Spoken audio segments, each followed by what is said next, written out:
I am Dolos, mistress of deception and All trickery. that remains is your You sacrifice. are more powerful than he can Humanity imagine. has outstayed its welcome.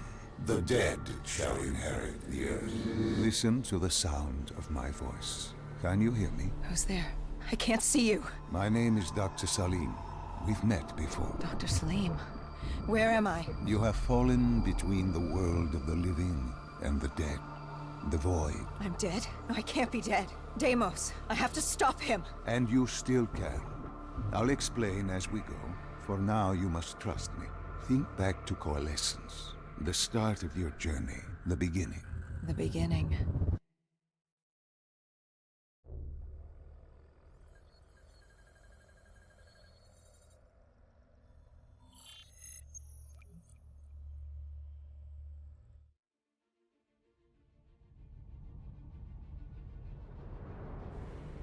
It started at Coalescence Singapore in 2070.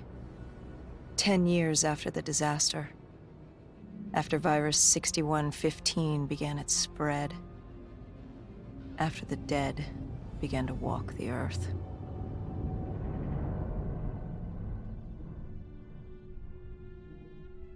We'd lost comms with John Taylor's squad, another undead extermination team. Dead killers, we were called. With our cybernetic augmentations, we were impossible to infect. We were trained to terminate the undead.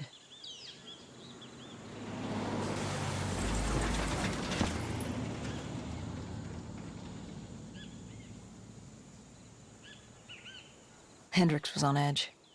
We were in a quarantine zone, one of many walled-off areas separating humanity from the undead, built to keep the virus and the infected behind their wall, away from the rest of us.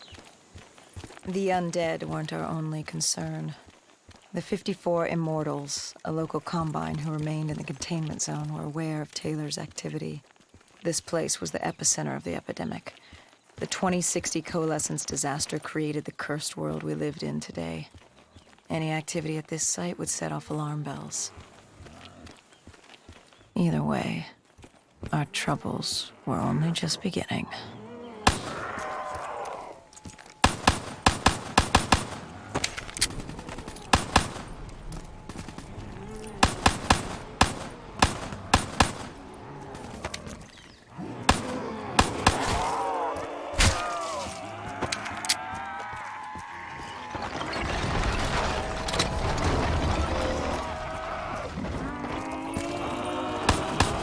We should have known that the ASP was brain dead. If we were going to bring it down, we'd need to disable his shield and find a rocket launcher. Hendrix had a bad feeling about this. He wasn't the only one. I knew we shouldn't be there.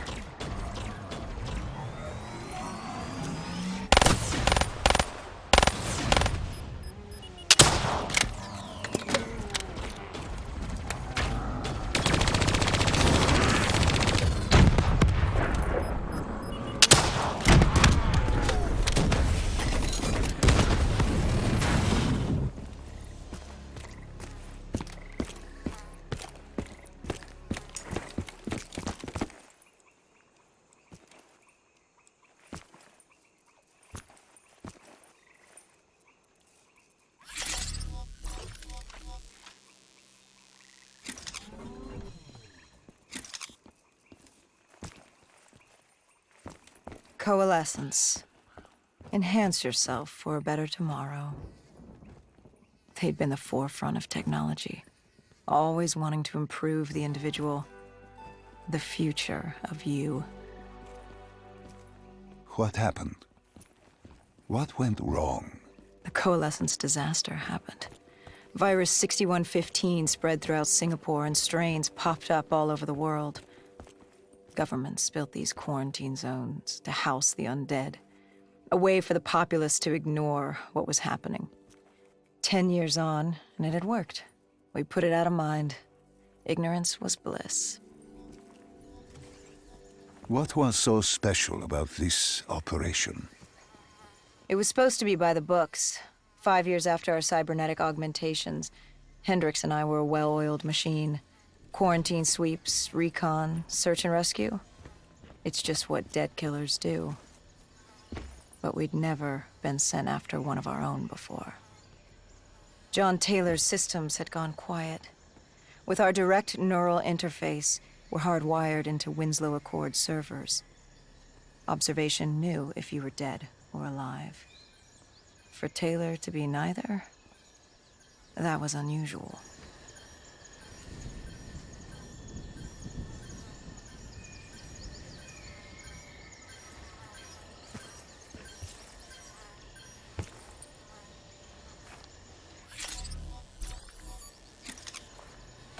We located an EMF source and uploaded it to Central. It was a 54 immortal audio log, detailing unusual activity coming from the server room at the lowest level of the building. It couldn't have been more than a week old, probably why Taylor's team had been sent to investigate. Hendricks activated a recon drone to scan for life. We picked up a signal coming from far below. As we stood there in the atrium, I felt like Alice. And we were about to jump down the rabbit hole.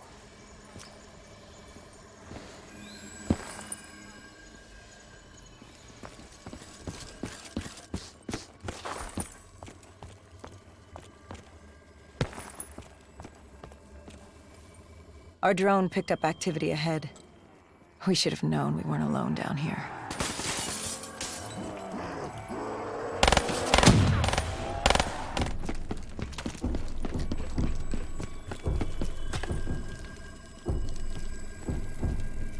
When man fled the virus, they left behind thousands of active robots. Machinery abandoned with one directive: kill the dead. Years later, they're still killing. But with decrepit programming, somehow humans had been added to their kill list, indistinguishable from our brainless counterparts. The strange behavior was observed in multiple quarantine zones. Another nuisance for us to deal with while on recon. We moved on.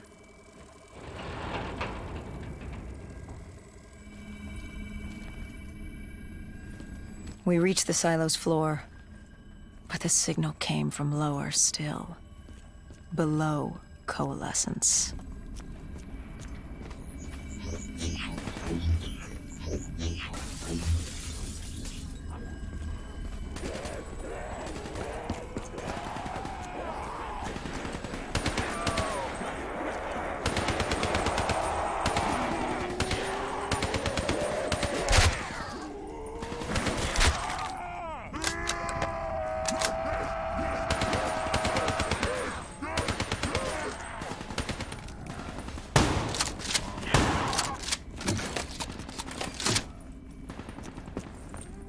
Did you have any inkling of what waited for you? No.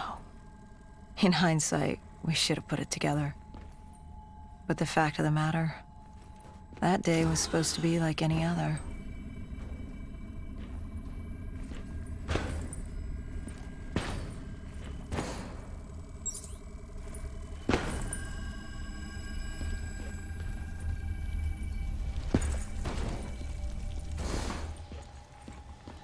What did you find below coalescence? A CIA black project. Project Corvus. Unknown to the world, and unknown to most people in the know. As off the record as it got. A redacted footnote in Langley's history book. Part of me wishes we just turned back. Why? It would have been easier. For me. For Hendricks. For the world. Is it such a bad thing? To want to be blissfully ignorant in the face of daunting adversity? We didn't have a choice.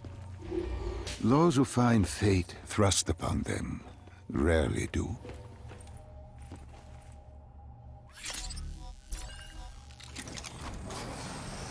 The human testing lab. What awaited you there? We found the truth. The cause of the disaster.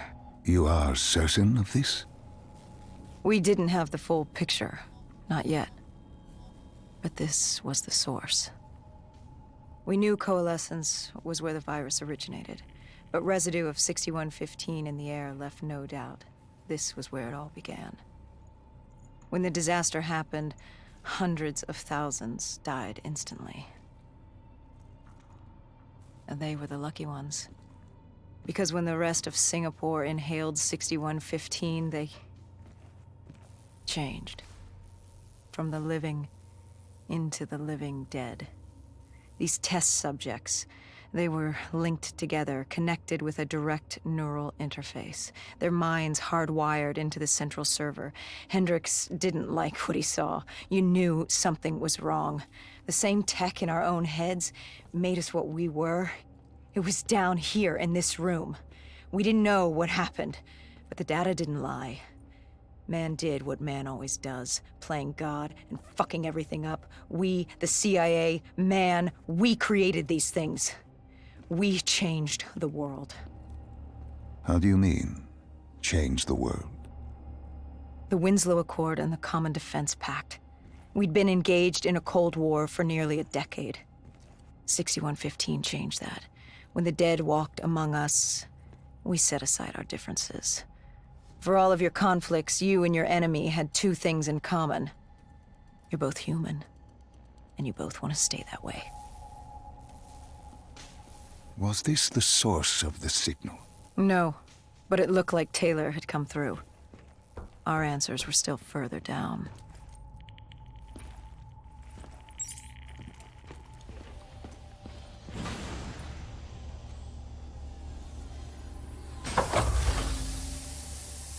When you found the server room, did you have any idea what you would uncover? We couldn't have known. What we found was... We found Sebastian Diaz. One of Taylor's. Another dead killer. Our friend. He'd linked himself to the CIA server, connected directly with the Winslow Accord systems. He was deactivating defenses for the undead quarantine zones all over the world. The massive walls containing the spread, keeping us from the undead. Deactivating the defenses would let the flesh-eating hordes loose upon the living. It would end humanity. We had to stop him. The only way to stop him now was by destroying the server.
You killed him.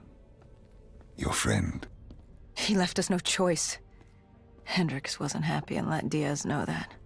He'd unleashed the dead upon the world. Hendricks knew what he had to do. You needed to find out what he knew. What he knew about Taylor. Interfacing with Diaz and accessing his memories was the only way to find him. Knowing what you know about DNI, interfacing would surely kill him. That didn't matter. We had to know. Had I known what it would do to Hendricks. From the interface, Hendricks learned Taylor was trying to get out of Singapore. There wouldn't be much time before we'd be too late. Tell me about the name. The name Hendricks learned. The name. Deimos, the demigod of dread and terror. Hendricks, myself, we had no idea what it meant, but Taylor's team was obsessed with it. But more importantly, we learned our arrival on site wasn't a secret. We had company. Gojulan, leader of the 54 Immortals. The Winslow Accord had no quarrel with them. To their credit, they had no idea we were down there. Had they known... well, I'm not sure things would have gone any differently. The Immortals had worried for years about another outbreak. This was the final straw, and contamination was a risk they weren't willing to take. They blew the supports and let the ocean flood the building. We needed to haul ass and get the hell out of there.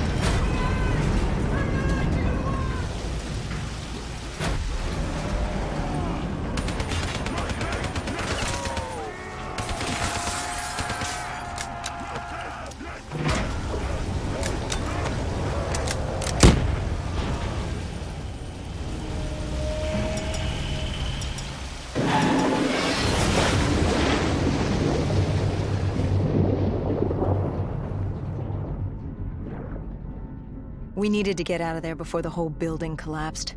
Hendricks had an idea. Flood the lab and let the water pressure jettison us out. Our lungs could take it. He just needed time to open the door.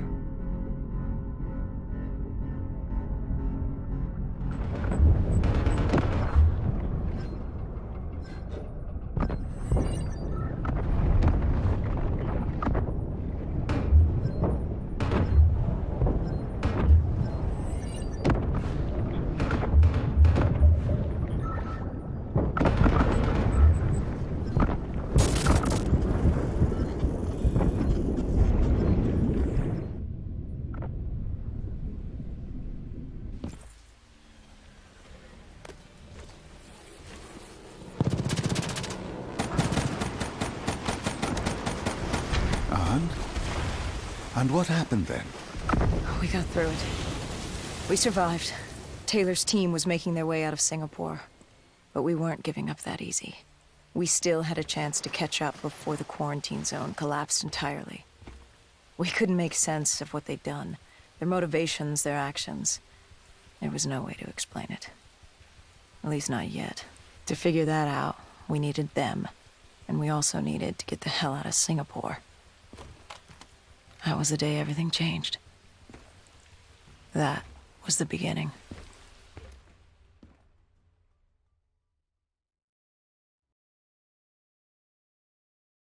All right, Salim. I told you how this began. Now tell me why. How do I stop Deimos if I'm dead? Your body is dead, but your mind remains alive. I'm connected through your direct neural interface in your subconscious. To save humanity, you must open the portal. With your body gone, the only way to do this is to train your mind. Train my mind? Relive the events preceding your last. Only then can you alter them, change them. Now this is insane. Let me show you. Think back to when you first met Taylor.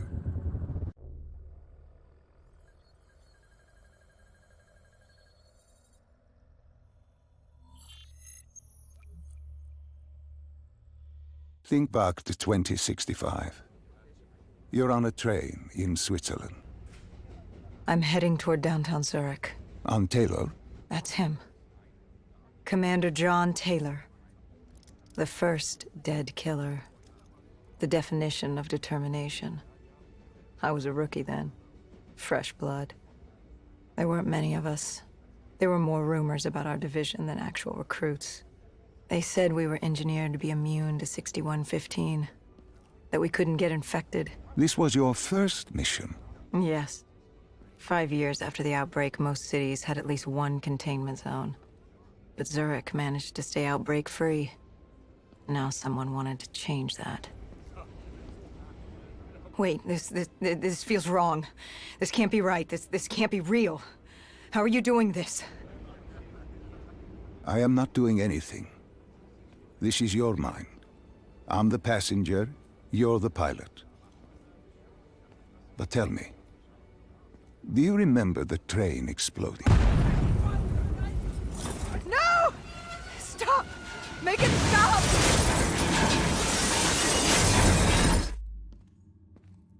Dr. Salim, what's happening? What's going on? You must be calm. This is your memory, and you dictate the truth.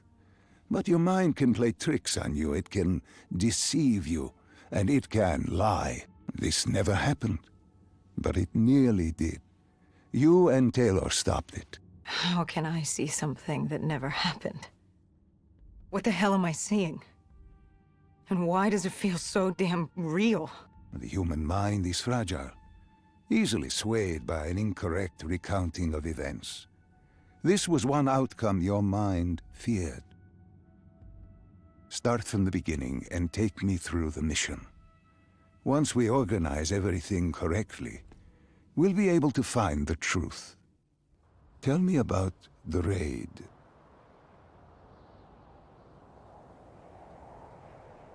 The raid. There was a Catardist terrorist collective. They were planning something big, but they knew we were coming. Stop. Don't rush through. Let us start with who was with you. You were not alone, after all. Taylor. He told me they'd received a tip about the Catardists. These undead sympathizers had sprung up around the globe in the years following the outbreak. They believed the undead were the next step in human evolution. To become undead was to live. The dead should inherit the earth. Crazy, right? Was it only Taylor? Was there anyone else? Sebastian Diaz. The man we saw at Coalescence, who would disable the undead defenses. And back then, he was Taylor's second in command. He would take point on the raid. Hostile encounters were expected with the undead, but that didn't seem to bother him. They were so relaxed. The dead threatened Zurich. They were fearless. Didn't take away our own fears. If I was gonna learn my shit, it would be on the job. This mission was my training. For him, it was just another day in the life. Business as usual. And business was booming.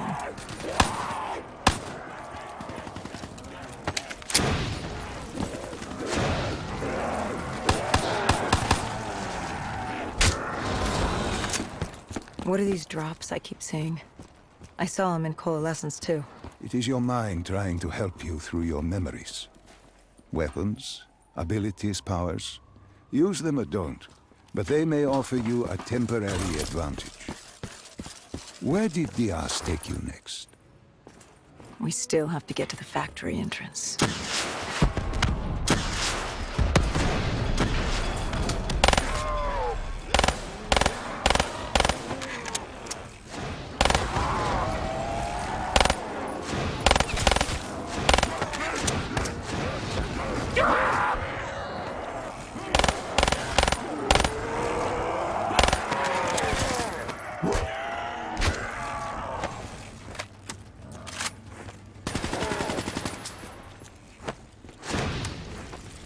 The entrance was locked. We had to destroy a generator to get it open. That was around the corner, with more dead standing in our way. I had an arsenal in front of me, but Diaz made it clear. He told me to run point on the ground. He was curious to see me think on my feet. In a way, he was acting as your training. Diaz wanted me to earn the name Dead Killer. And there's really only one way you can do that. I had support that day, but when you're out there in the real world, you're on your own. No backup, no reinforcements. Just you and the undead. I'd show him I was worthy of the name.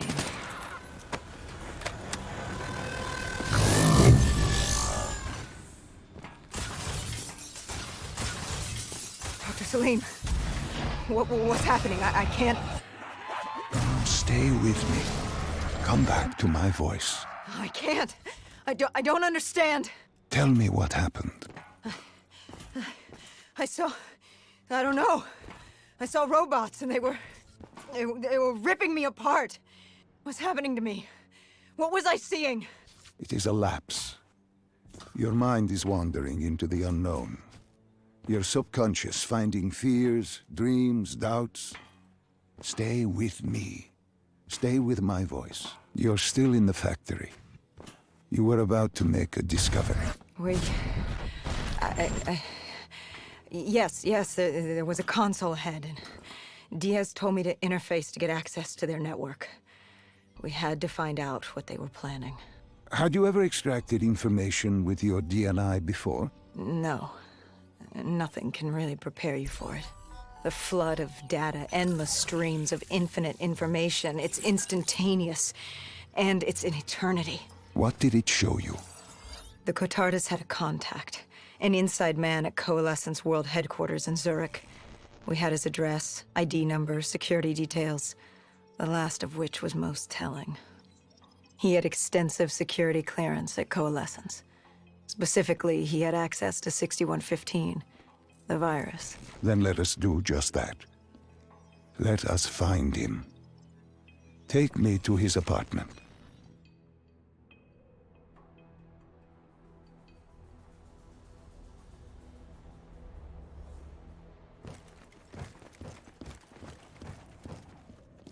We were ready to breach, but it didn't go as planned. He was ready. I had to get after him. Our mark was going to release 6115 into the surrounding area. Remember, walk before you run. You weren't alone. Who else was there? Taylor? Taylor. Yes, he discovered our mark had just unleashed the virus into Old Town, turning civilians into the living dead. But Taylor didn't lead that day. No, he had Overwatch. He was our eyes in the sky. Sarah Hall, however... Sarah Hall, the team's intelligence expert, was with me. She had point. She found our mark. Apparently his supply of 6115 was 10 times what we initially believed. Enough to turn all of Zurich into a city of the dead. Hall had been with Taylor as long as Diaz. He practically raised her, trained her. He made her. With Taylor in the sky, Hall was our feet on the ground. She didn't have as much patience for fresh blood as Diaz. She was direct and focused. And right now, she was about to give me a lesson in target acquirement.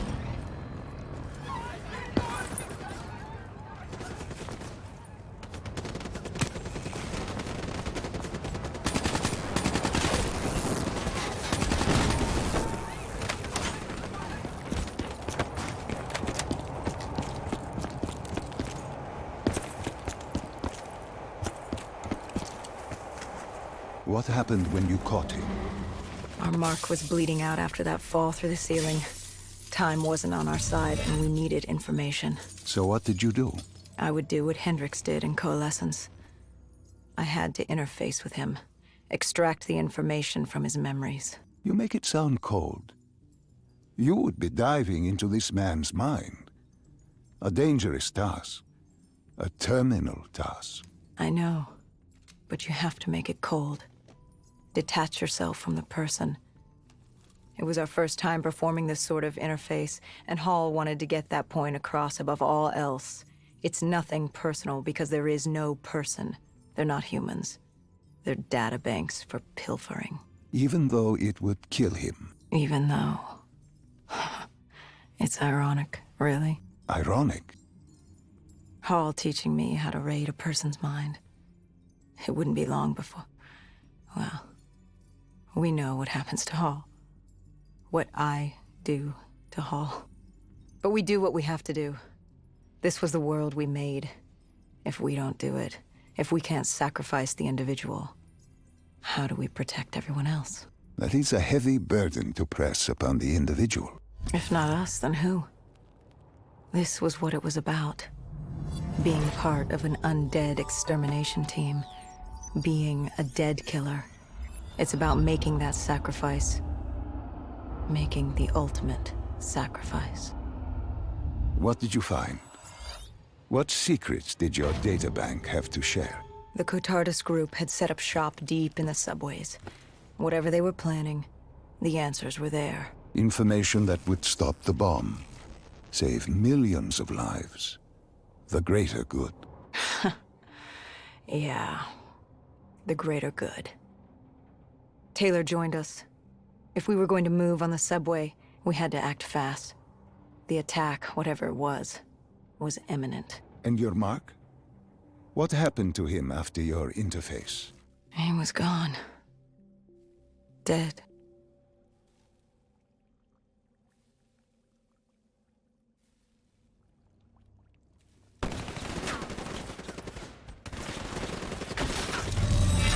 The tunnels. We tracked down the Cotardus operations, and they were putting up a good fight. Who joined you in the tunnels?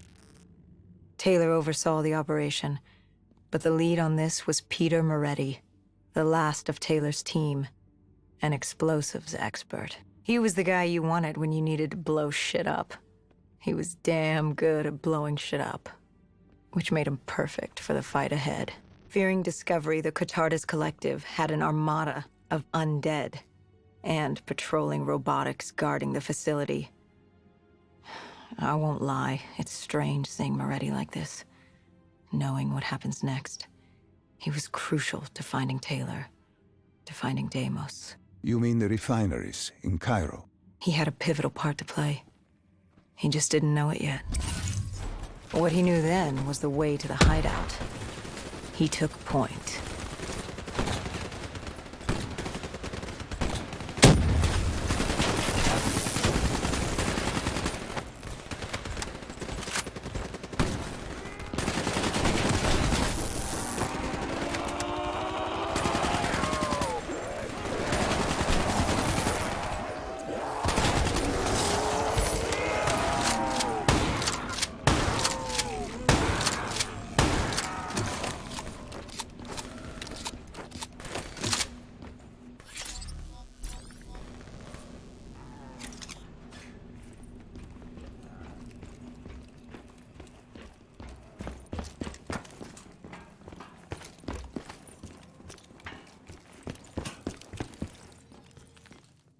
The Cotardus group had planted a biochemical bomb containing 6115 on a maglev train. They were going to detonate it in downtown Zurich. Their plan was to turn the whole city as we feared. Taylor said there wasn't much time, but I'd done good. For all the on-the-job training I'd been through, I'd done all right for myself. All that was left was to find the train.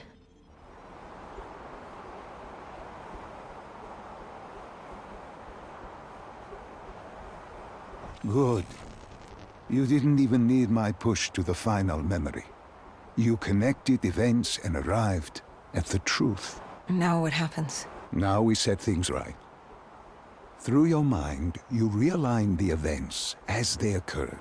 And by doing this, if I work with you and remember the events leading up to Zurich, You will be able to open the gateway. But let's not get ahead of ourselves. Let us finish here first.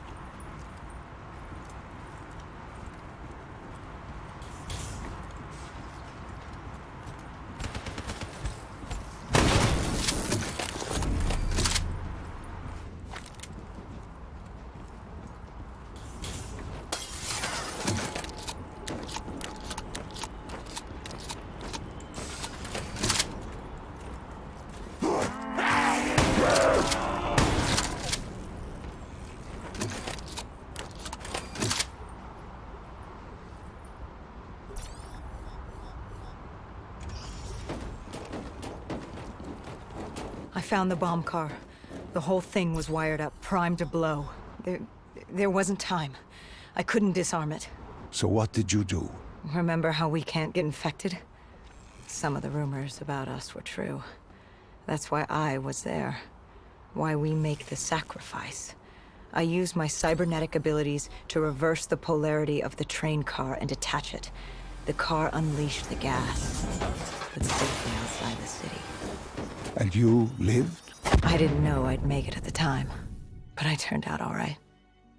It wasn't the last time I cheated death.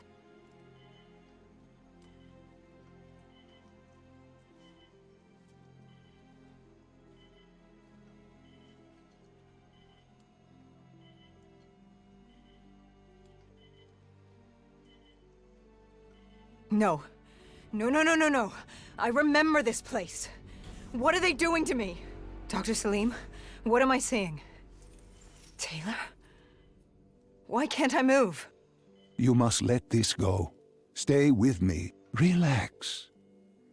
Come back to me. Come back to the void. Can you hear me? Are you there? I'm here. I'm back. I'm ready to continue. Good. Now that you've begun conditioning, let's return to 2070. After coalescence collapsed. You were trapped in Singapore. With quarantine zones unlocked all over the world, we couldn't raise WA command. If we were going to escape, we had to improvise. We turned to the 54 Immortals. They were dangerous and unpredictable, but they were no enemy of ours. Hendricks trusted them? What choice did we have? If we wanted out of Singapore, we had to go through the biodomes. We had to go through the Immortals.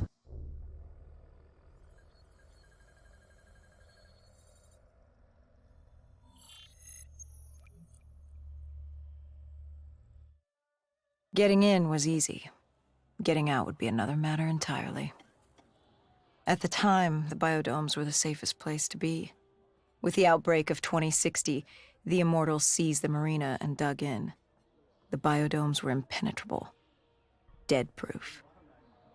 Hendricks had a contact, Danny Lee. He was slimy as they come, but he could get us transport.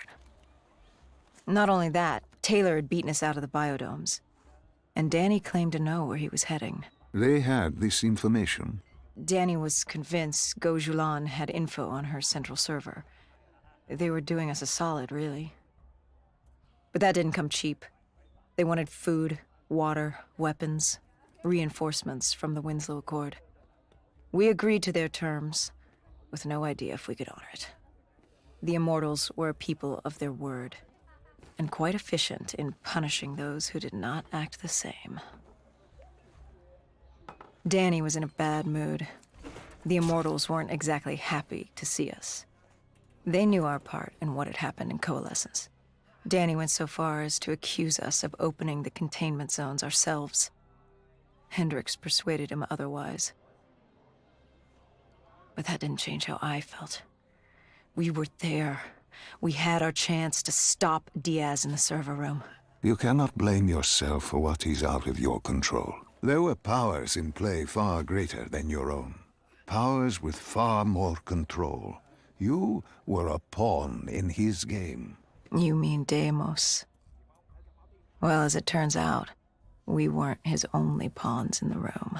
How do you mean? You can get us a ride out? Sure, I'll give you that. But claiming to know where Taylor was? Know that saying, too good to be true? Something was wrong. There was something malevolent, malicious. I called Danny out. I wasn't too happy with that. But then again, we assumed he was just scared. The outbreak now occurring worldwide was unprecedented. We were all scared. Up till now, we'd become complacent. We got comfortable. The dead had stayed in their cage, and we kept pretending nothing had happened. Taylor and Diaz changed that. Pandemonium, riots, civil war, countries were already tearing themselves apart, in many cases before the dead even reached them. But Danny wasn't scared. He was stalling. And it only took us another moment to find out why. The Ghost siblings. Danny set you up. No. This was different. It was their eyes. Hollow. Empty. Void of life. Like they could see right through me. They all had it. Just like Diaz. It was only later we found out all higher-ups in the Immortals were outfitted with D&I. Like us. If only we'd known the part our own technology would play. The thing about dead killers, though, there's always a plan B. We had a robot squad in place, ready if the situation took a turn. Gojulan bolted before our robots got her. She was headed for the server room in Cloud Mountain, the only place we could put in the call from transport. It became quickly apparent that uninvited guests had joined the party in the biodomes. The dead were flooding into this safe haven. It was about to become hell on Earth. We had to move. We had to get to Cloud Mountain.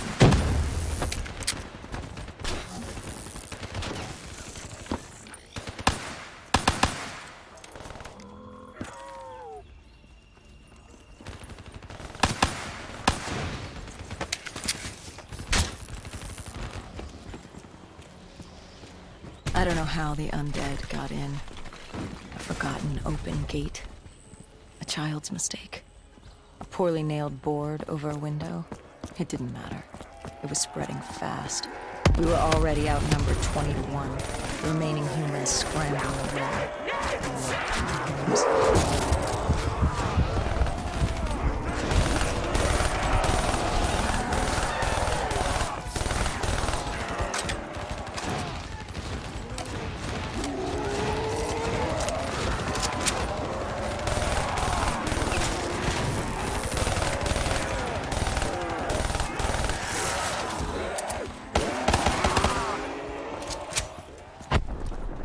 Heard that familiar screech.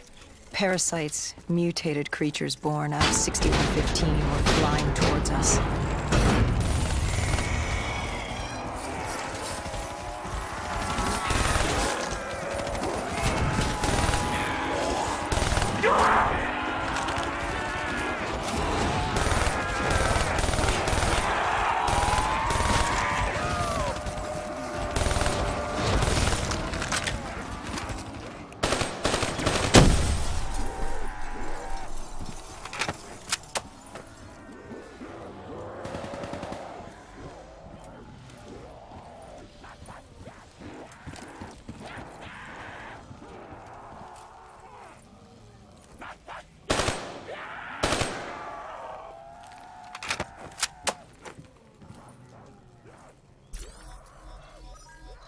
What happened in the server room?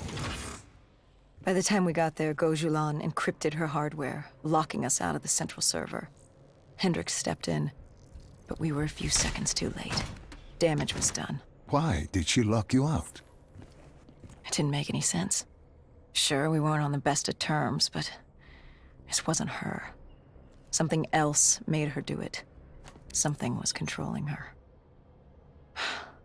The encryption used a biometric hand scan. Hendricks tried to unlock it. But the Go siblings were smart. They'd set up an access system requiring both of their hands for authorization. And her brother was shredded with bullets back in the bar. We could hear the horde coming, and we only had one sibling. But she did have two hands. You chose to cut off her hand. Why? I hoped the biometrics were interchangeable, allowing the siblings to use either reader. If we were calling transport and getting out alive, it had to work. Lucky for us, it did. Hendricks interfaced with the system. He was able to raise WA command. We needed a ride out ASAP. They had a VTOL a few minutes out. Rendezvous was set for the top of the dome. But Hendricks wanted to know what Gojulan had on Taylor. Anything, even the smallest detail, could be helpful in picking up his trail. That would take some time. And time was something we didn't have. Hendricks searched the archives. I dealt with the incoming horde.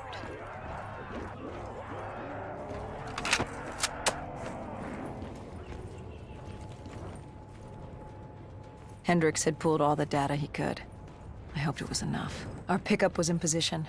It's time to get the hell out of here.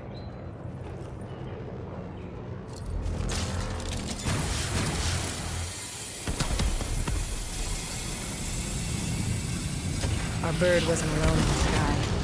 Our VTOL had caught the attention of an old automated wraith. We needed to find another way.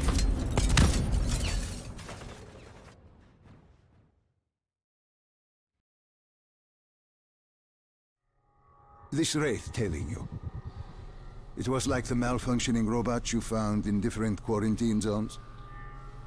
The kind targeting anything and everything as an enemy. Just like that. Except on a much larger, more deadly scale. And this one was very interested in us. Command had an exit route. Extraction set beyond the swamps. If we crossed the super trees, there were shipping docks where we could commandeer an airboat. It's easier said than done.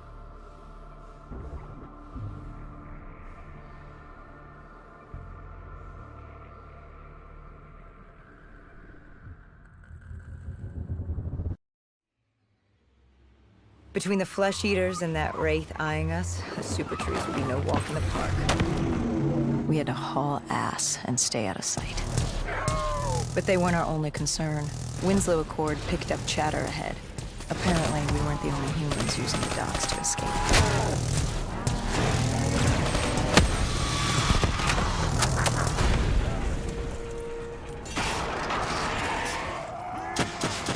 The super tree was collapsing. The only safe route to the docks was up. Chatter confirmed that 54 immortals were scrambling to get out of the biodomes through the swamps.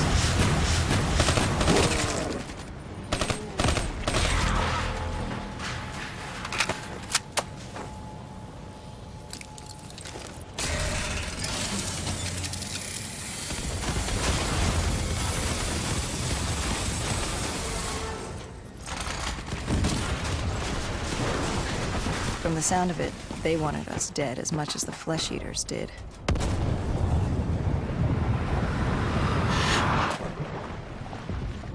Looked like we were jumping from one bad situation into another.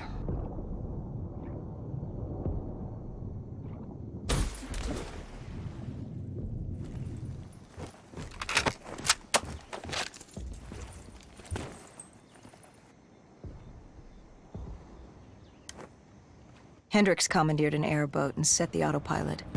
We had undead on our ass, and more 54I ahead.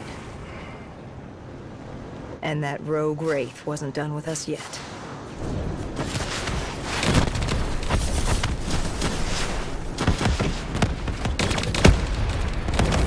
But you escaped.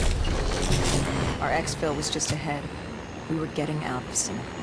What about Taylor? What did Hendricks learn from the server? Nothing. It had been wiped. Taylor was in the wind. And the virus, 6115, wouldn't stop this time. The Winslow Accord and CDP had been thrown into chaos. We'd lost Hong Kong, Berlin, and Cairo. And it was just getting started. What would come next? How the world would change? There was no way to be ready for that. 5 years. 5 long, dark years. Opening the quarantine zones did exactly as we feared. And by 2075, what was a contained situation gave way to anarchy. Humanity's numbers had been reduced to a few hundred mil scattered across the globe. The undead had risen to 7 billion. Taylor was in the wind, a faded reminder of our inability to stop Armageddon. There was still a Winslow Accord kill-on-sight ordinance in place, but he was a distant memory, until the aquifers. We were on a routine bombing run outside Cairo. Our orders were to bomb the dead into the next life.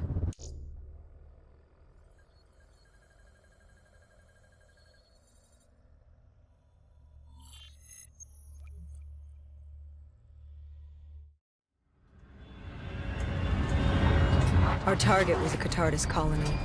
They'd taken over a refinery. It was a well-armed facility protecting them and the dead they were. Top priority was to cut off their comms and leave them in the dark. But first, we had to clear out their defenses.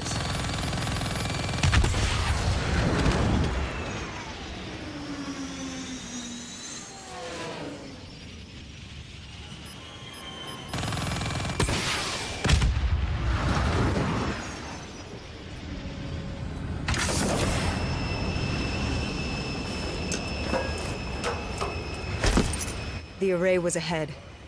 Bring it down, we'd be one step closer to eradicating this colony.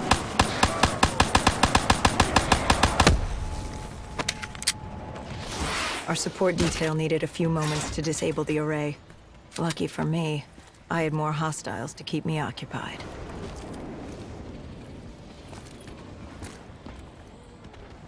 Disabling the comms would take some time.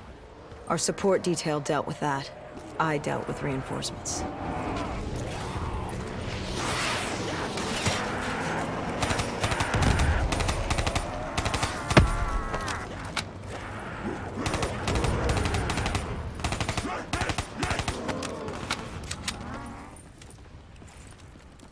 With their comms jammed, the next step was to breach the control room to take back the facility.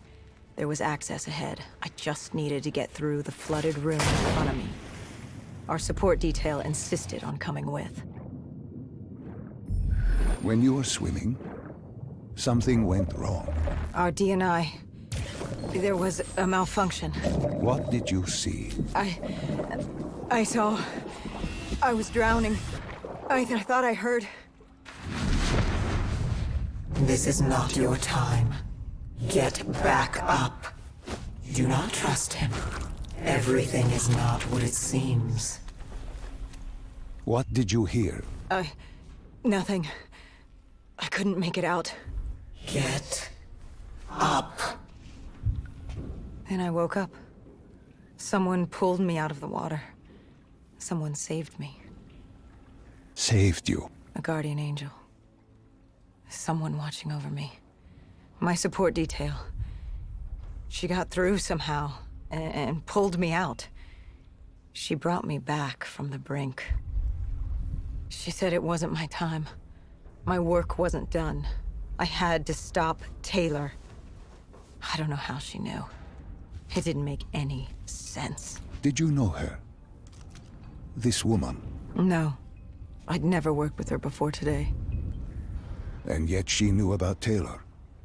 She knew about what happened. And you're sure she was there? What? Why?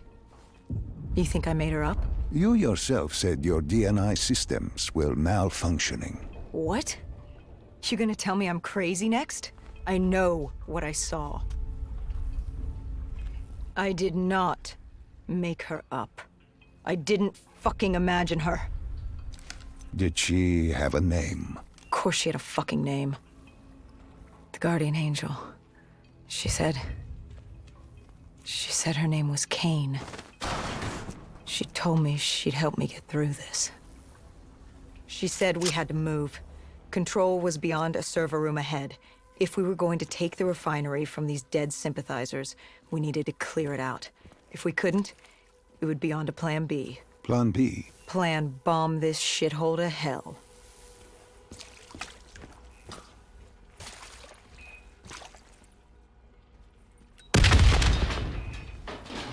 We prepped to breach, but it turns out our enemies planned ahead.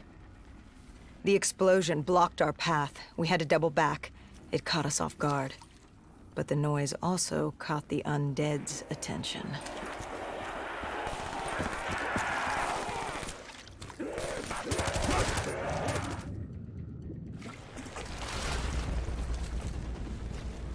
We regrouped with our allies. That's Egyptian Army Lieutenant Ziad Khalil, friend of ours. He was durable, seasoned. He defended his home through undead wars. He wouldn't go down without a fight. What was the plan? Khalil would move on control from the exterior. I'd sweep the dead from the air. Our guardian angel accompanied me. She told me the answer to finding Taylor was on this refinery. Why she thought that? How she knew that? It was surreal.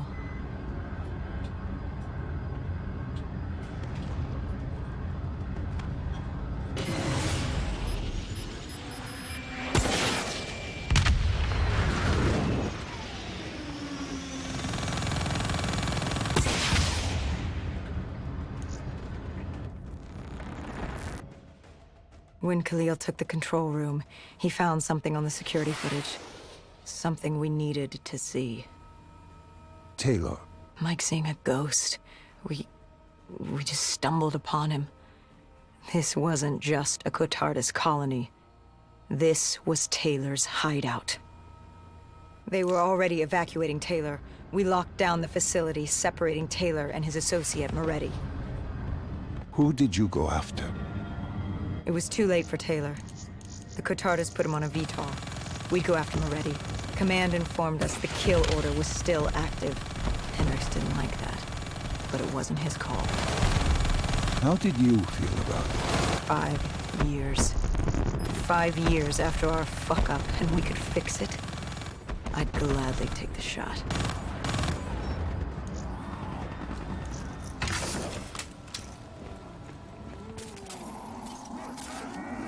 Listen to her.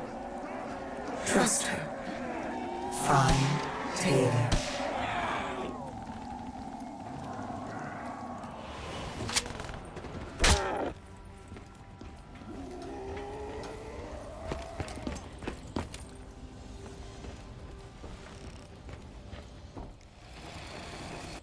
How was Hendricks coping with the change of plans? He was upset. And why wouldn't he be? Command wanted our friends dead. He wanted to bring Moretti in alive. But that wasn't all, was it? No, Hendricks had been different since Singapore. In what way? Every way. Aggressive, angry. He was losing perspective. And something was just off.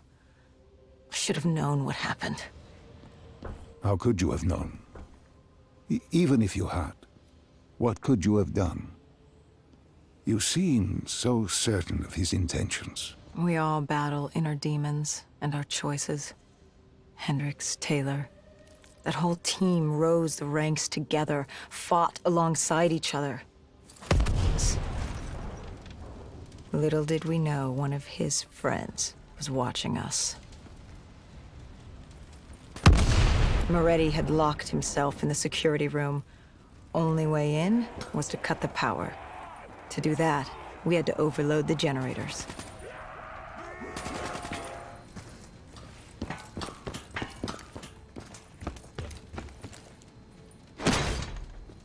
You cornered him. What did Moretti say? He said that name, same as Diaz. Deimos. He said if I wanted answers, I had to find Damien Bishop, a man we both knew from a past mission. Bishop could help stop Deimos. But first, I had to kill him. He kept saying, "This isn't me. This isn't me." He kept saying Deimos made him do it. So I granted his last request.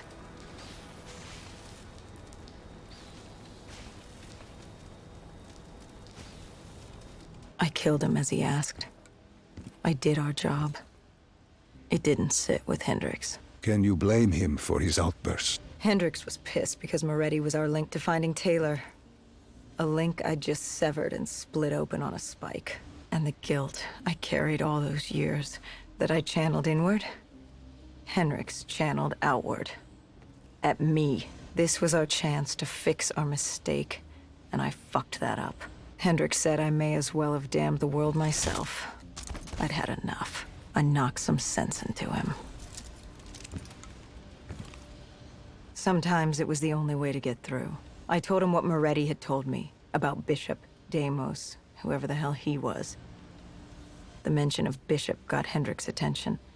Last we saw him was back in '65, 10 years ago in Ethiopia. How Bishop knew Deimos, we hadn't a clue. But we'd figure this shit out, and we'd do it together. But right then, we had bigger problems. The Egyptian army couldn't hold the refinery. Plan bomb this shithole to hell was a go. We had to get out of there. Now!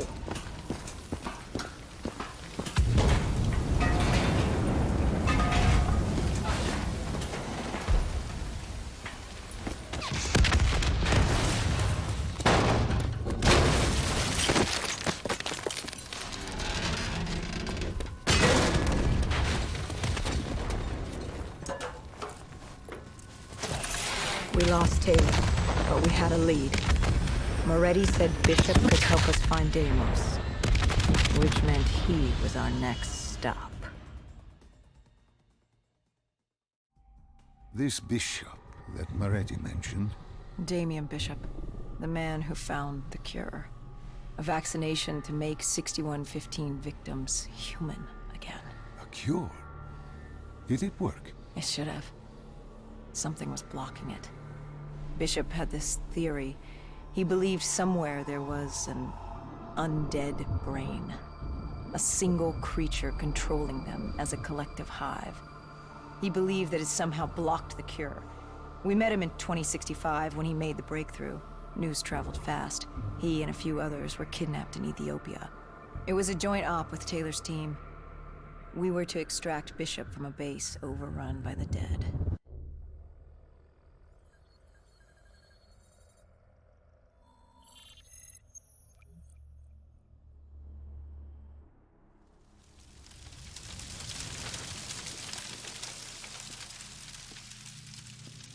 With the dead crawling all over, we needed a distraction. Something to keep the flesh eaters occupied so we could grab Bishop. We weren't dead killers yet, so we had to be a little more creative. And lucky for us, there were plenty of NRC birds in the sky, and the NRC's dead system still worked. Laser cannons built to auto-target any hostile aircraft. So you created the diversion. And Taylor's team prepped extraction. Unfortunately, it seemed our cover wouldn't last as long as we hoped. The remaining NRC noticed the radio silence from air traffic control and had sent soldiers to investigate. Command set exfil for a satellite station off base. We reset the dead system to target one of the automated planes circling above. Turns out the undead have a thing for giant explosions, like moths drawn to a porch lamp. And all we had to do was turn on the lights.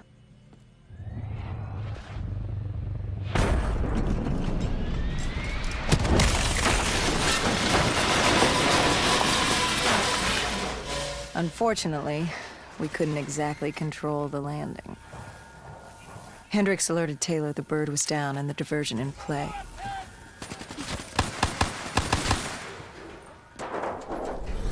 We took out the NRC and moved. Bishop was being held underground in the security station across the tarmac.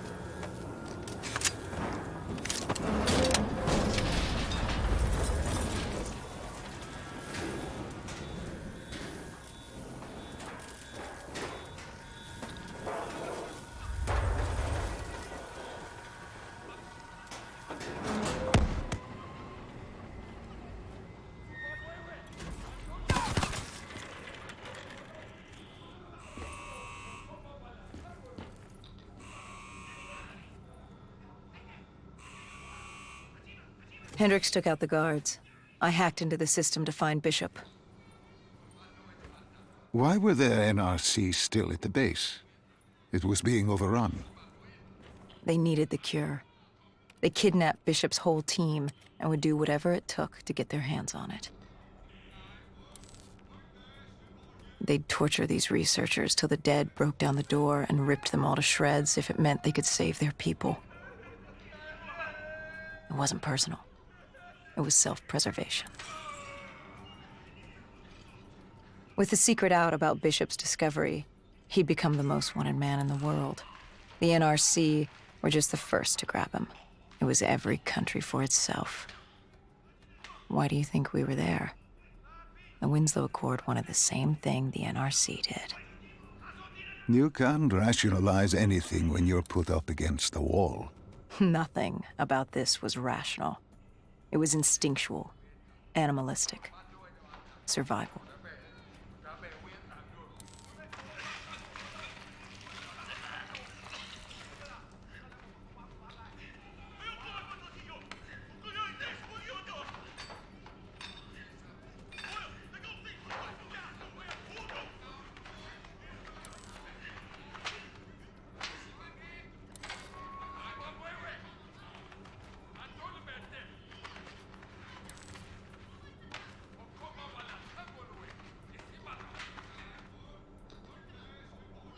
He had been escorted to an interrogation room. We had to hurry. Behind us was an undead army. Once one got a whiff, the others would come running.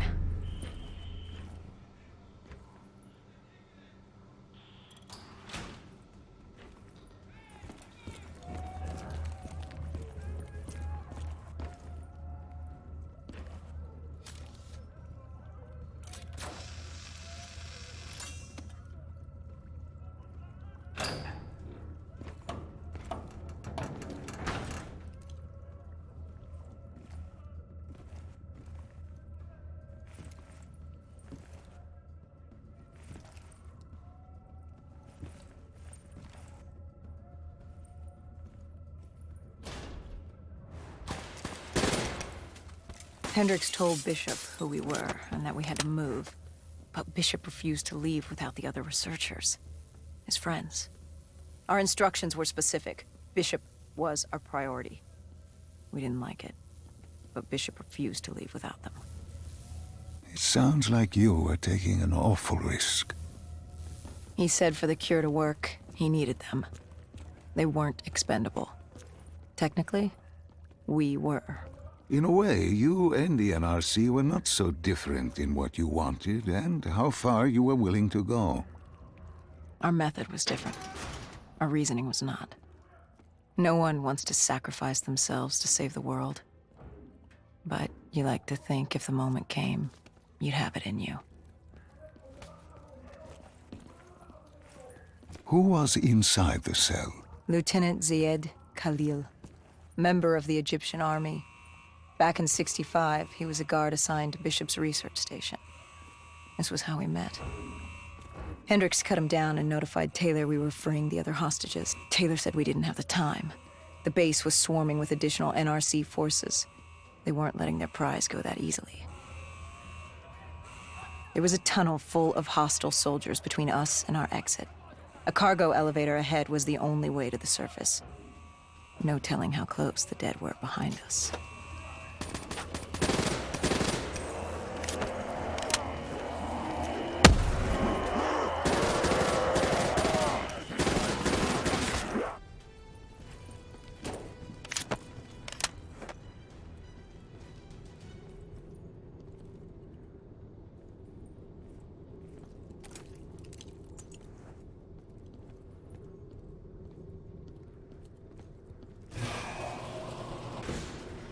The remaining NRC forces were waiting for us above. They weren't about to let their prize prisoner go.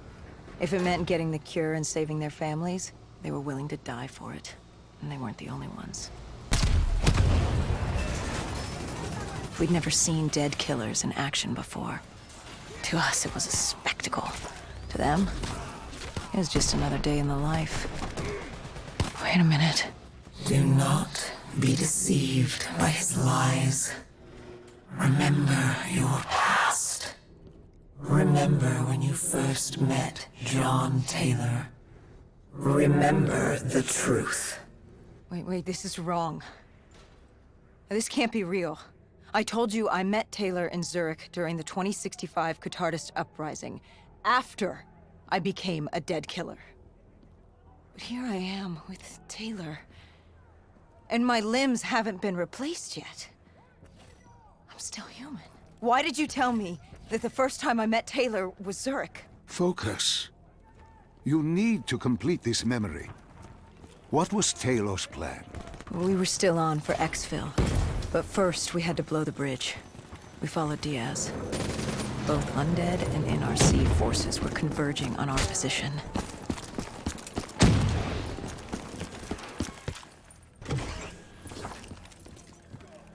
After the bridge, we were forced inside a comm center. Moretti took point. The rendezvous with Taylor was an APC garage just ahead.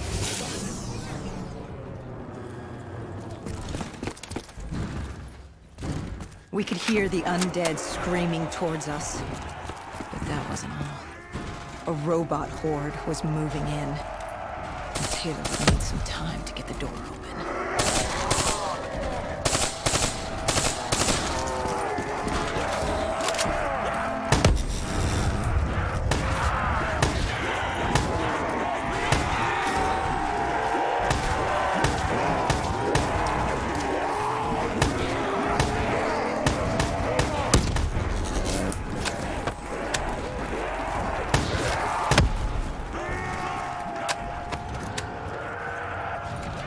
were forced into the garage. What happened there? Hendricks wanted to go back and get the other hostages. Taylor said Bishop was priority. After all, he had the cure. The rest were just collateral. What did Taylor do? He volunteered to take his team to get the others. We were to take Khalil and Bishop to exfil.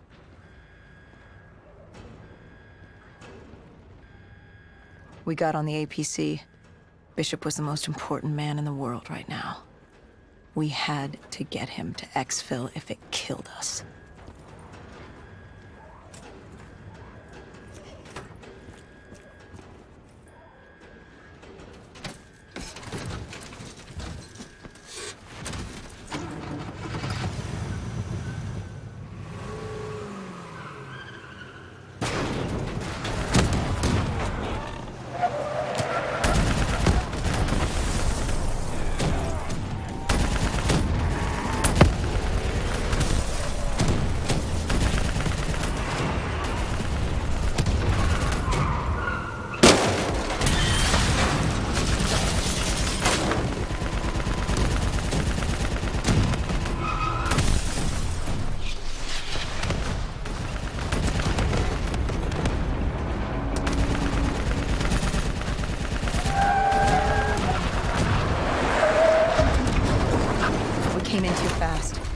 The APC spun out and crashed. Hendricks moved Bishop into position. The drone evac was inbound. Once secured in the drop pod, it would return to collect. We just needed to hold back the horde.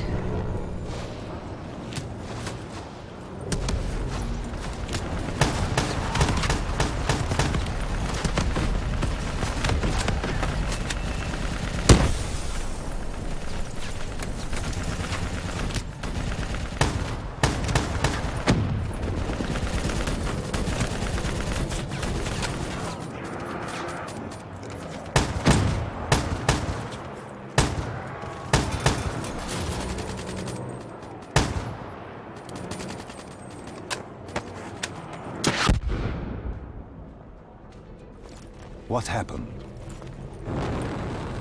Airspace was compromised. They had to pull out. Bishop was priority.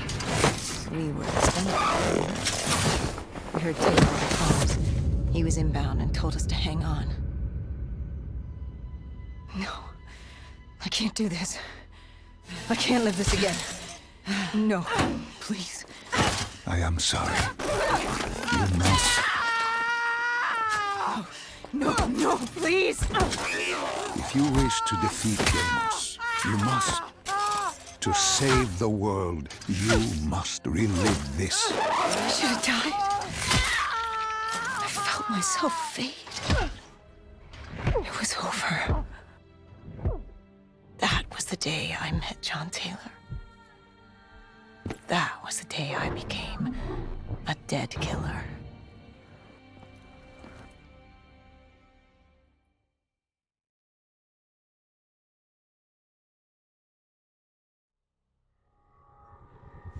That was the day you met Bishop, the man who found the cure, before he died at the Cairo aquifers. Moretti told you to find him. On Moretti's instruction, we sought him out. We told him what we knew, which at the time was just a name, Deimos. He didn't know much, just that Deimos was responsible for the outbreak, and that a safe house in Singapore had a dossier on the guy. So we returned to Singapore. Little did we know, Gojulan had taken the city, and somehow gotten the undead to obey her. If we were gonna get to the safe house, we'd have to go through them.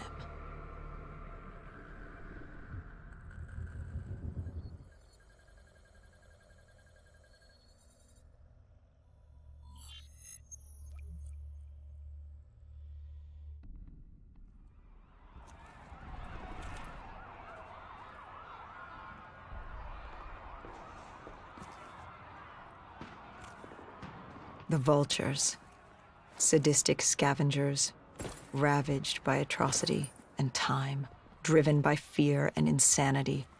We saw their victims strung up on display the moment we arrived. When forced against a wall, the impurities of man can be revealed. It was more than that. This was survivalism. When only 1% of the world's population is human, you either died and became the undead, or you survived by preying on the living.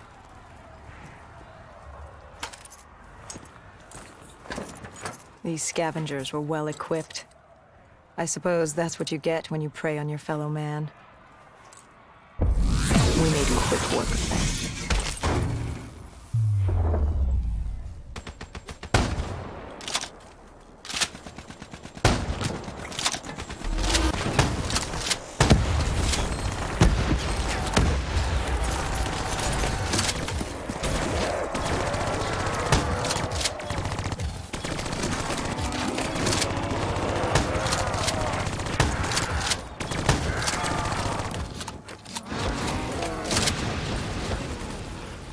Hendricks took point down the alley. From the sounds of it, the dead knew we were coming. Clearly, Singapore was happy to have us back in town.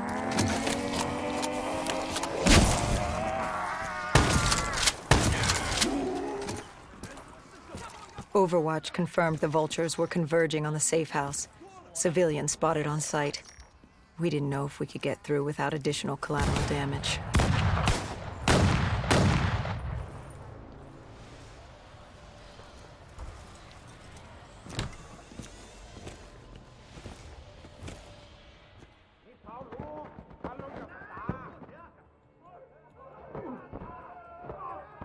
It's curious, the vulture's behavior.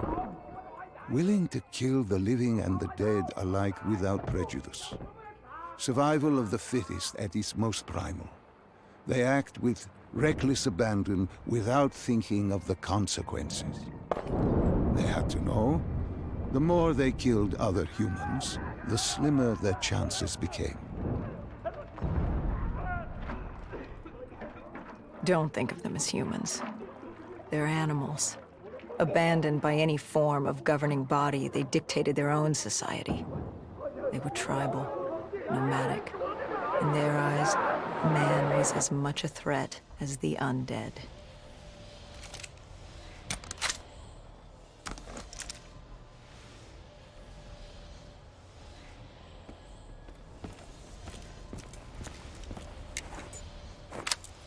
The scavengers began realizing they weren't the only humans in the area.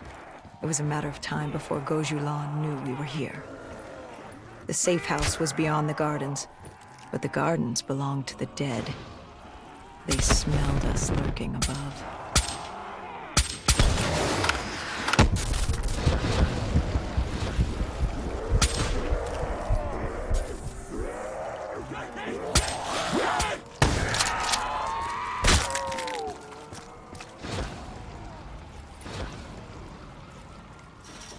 Before Hendricks could take him out, the scavenger alerted Gojulan. She knew we were here. Reinforcements were moving on a checkpoint nearby, along with more dead.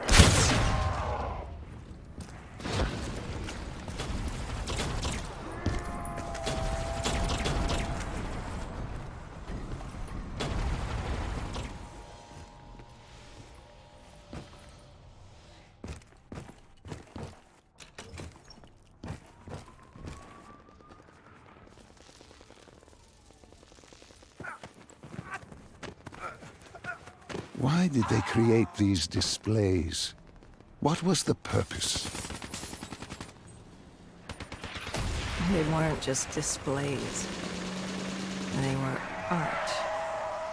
A way to show off their work, lure their enemies with the dead bodies of friends. Vultures are territorial.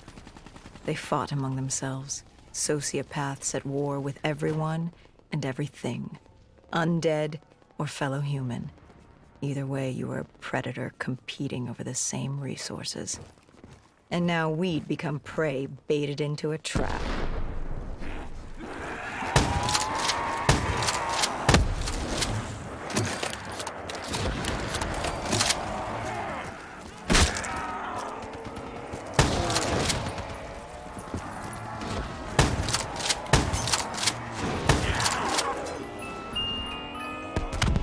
The vultures beat us there, set fire to the facility. Gojulan announced herself over a PA. She was inside, and she had a special guest waiting for us.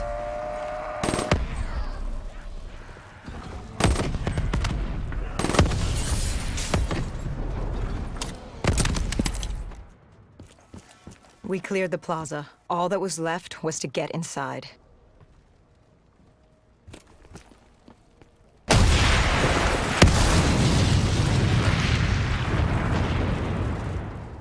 The blast knocked us back. We heard the building creaking. It could collapse at any moment. Hendricks thought we should stand down. It wasn't worth it. You push back. We needed that dossier. At this point, it was our only lead to Deimos. I told Hendricks to call in exfil. I'd take the safe house.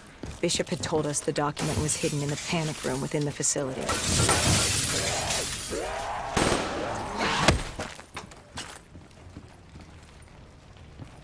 Who was in the panic room? Her. Kane. Our guardian angel. Someone had beaten the hell out of her. Gojulan. She was there for the same thing I was. The same thing our friend was. The dossier. Do it. Kill her. Kill his host. Prove yourself worthy. Did you kill him? I struggled. Panicked. I acted in the heat of the moment. And the file on Deimos? Most likely it was reduced to Kindle. Gone. Or so we thought. Hendricks called in transport. Singapore was another dead end. But we needed a few answers from Kane. Starting with who the hell was she? And what was she doing in an abandoned CIA safe house? The truth proved more eye-opening than we could have imagined. After the aquifers, we certainly hadn't expected to see Kane again, let alone here. She wanted the same thing we did. The data drive on Deimos. Better yet, she knew where it was. It was moved from the safe house to a CIA black station in the quarantine zone. Did she say why Gojulan was trying to kill her? It wasn't Gojulan. Julan was a puppet of Deimos, and Deimos wanted Kane dead. Guess he didn't like her very much. Did you trust her? No, not yet. Our guard was up, but if she could get us to the black station, it was worth a shot.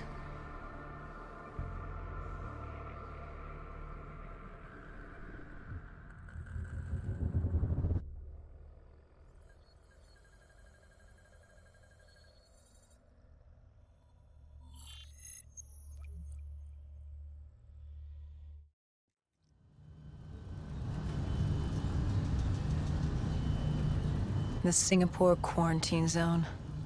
We never thought we'd be back here. Bad memories? You know damn well it certainly wasn't good ones, Doc. The place was a living, breathing reminder of the incident 5 years ago. We'd be in and out quick. We weren't staying any longer than we had to.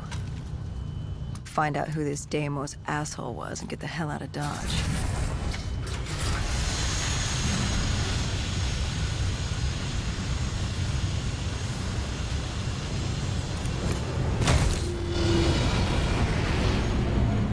Kane said the data drive on Deimos was encrypted and separated into 2 pieces.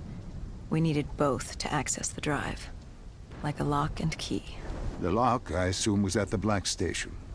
Where was the key? The key. That was down by the docks. Undead Central. Heavy hostiles. We brought a DNI-equipped micro-missile launcher. Couldn't be too careful. That and Command had prepped a drone strike to wipe out most of the dock.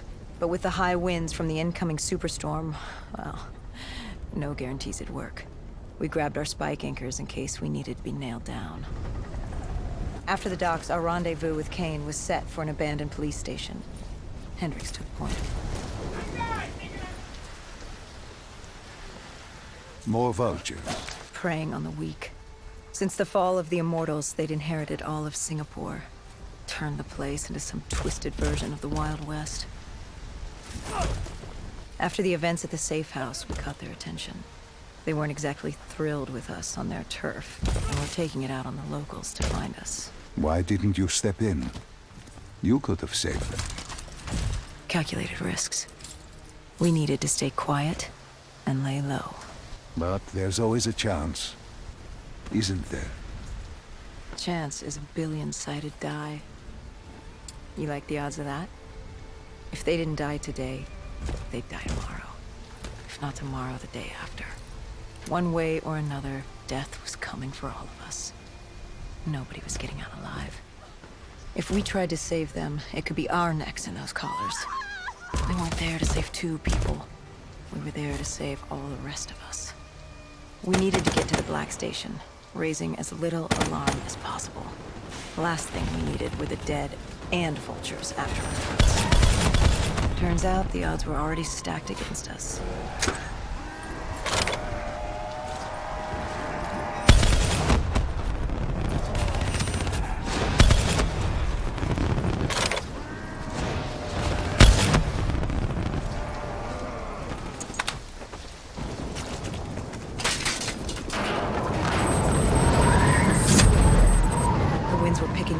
The superstorm could hit at any moment. Good thing we grabbed those spike anchors. We were gonna need them.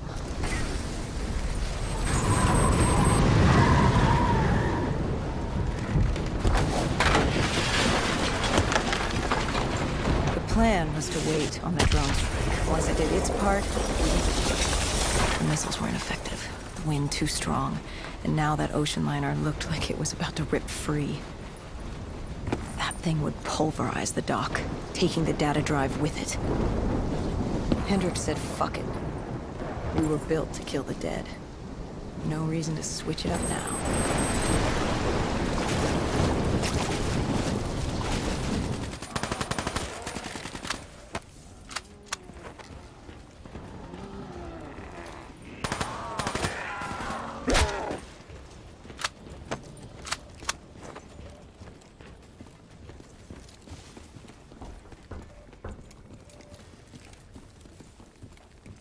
With the dead cleared out, we moved toward our rendezvous. Turns out we weren't the only living things in there. A vulture got the drop on us, determined to reduce us to scrap metal. He'd hit a big payday with us cornered. You were a payday to him? How so? We were dead killers. You break us down to spare parts, you can fetch a pretty penny on the black market. But you were there to fight the dead. You were an ally. Maybe in 2070, when we were the saviors of mankind. By 2075, everybody wanted a piece of us. This guy would have gotten his share, too. But Kane did her part to make sure that didn't happen. She was well trained. Was she CIA? Winslow Accord?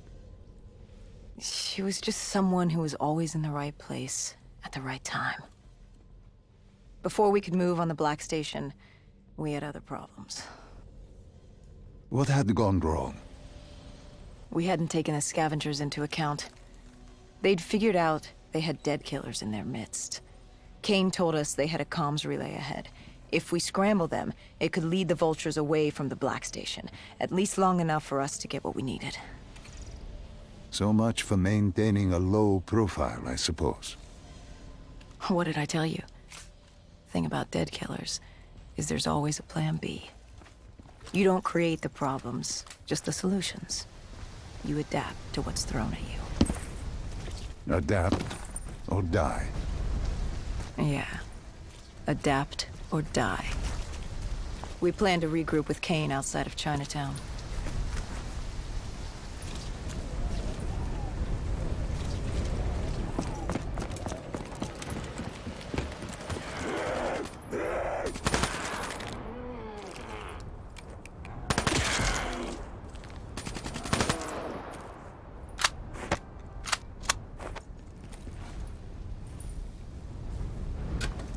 With their comms scrambled, we had one less nuisance to deal with at the Black Station.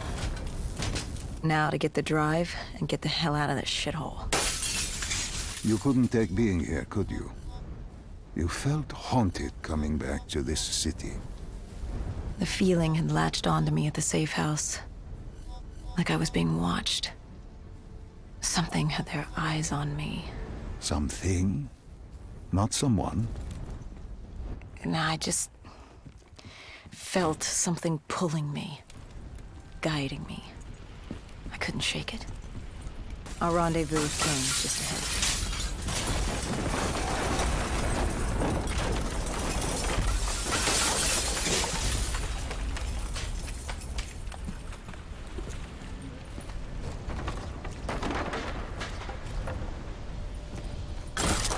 By the time we rendezvoused with Kane, the dead were crawling all over the street. What was Kane's plan? Hit him in the gullet, then bag and tag. Gotta admit, the girl wasn't afraid of a fight. She seemed to welcome it, relish it. Like yourself? Like a berserker. Like a dead killer.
What did you find in the Black Station?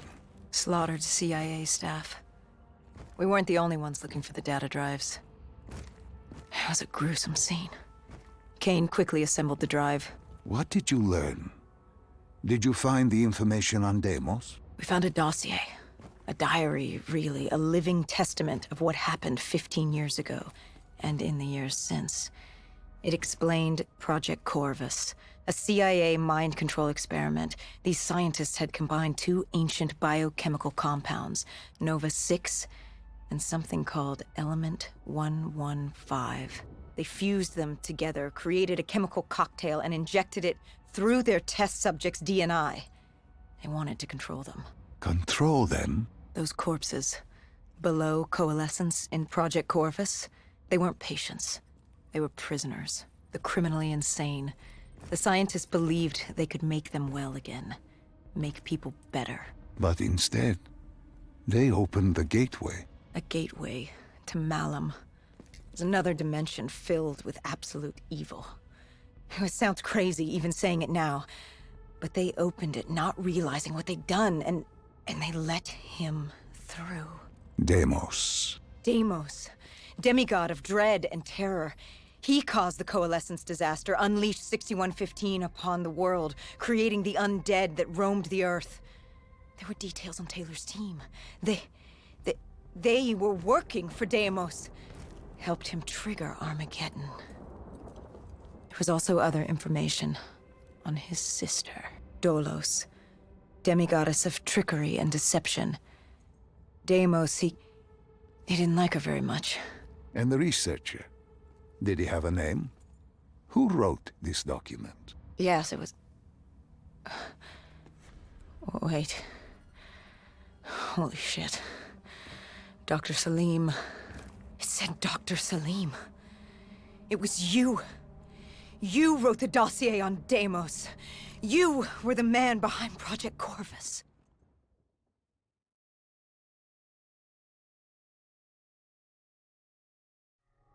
Why didn't you tell me? You created Project Corvus, wrote the report. You pulled me along like you had no clue what I was talking about. If I had told you, the impact would not have been the same. You know that. That you could not recall is no fault of mine. After the Black Station, We had to find you. Find out what you knew. I was in Cairo at the time. Your friend, Khalil.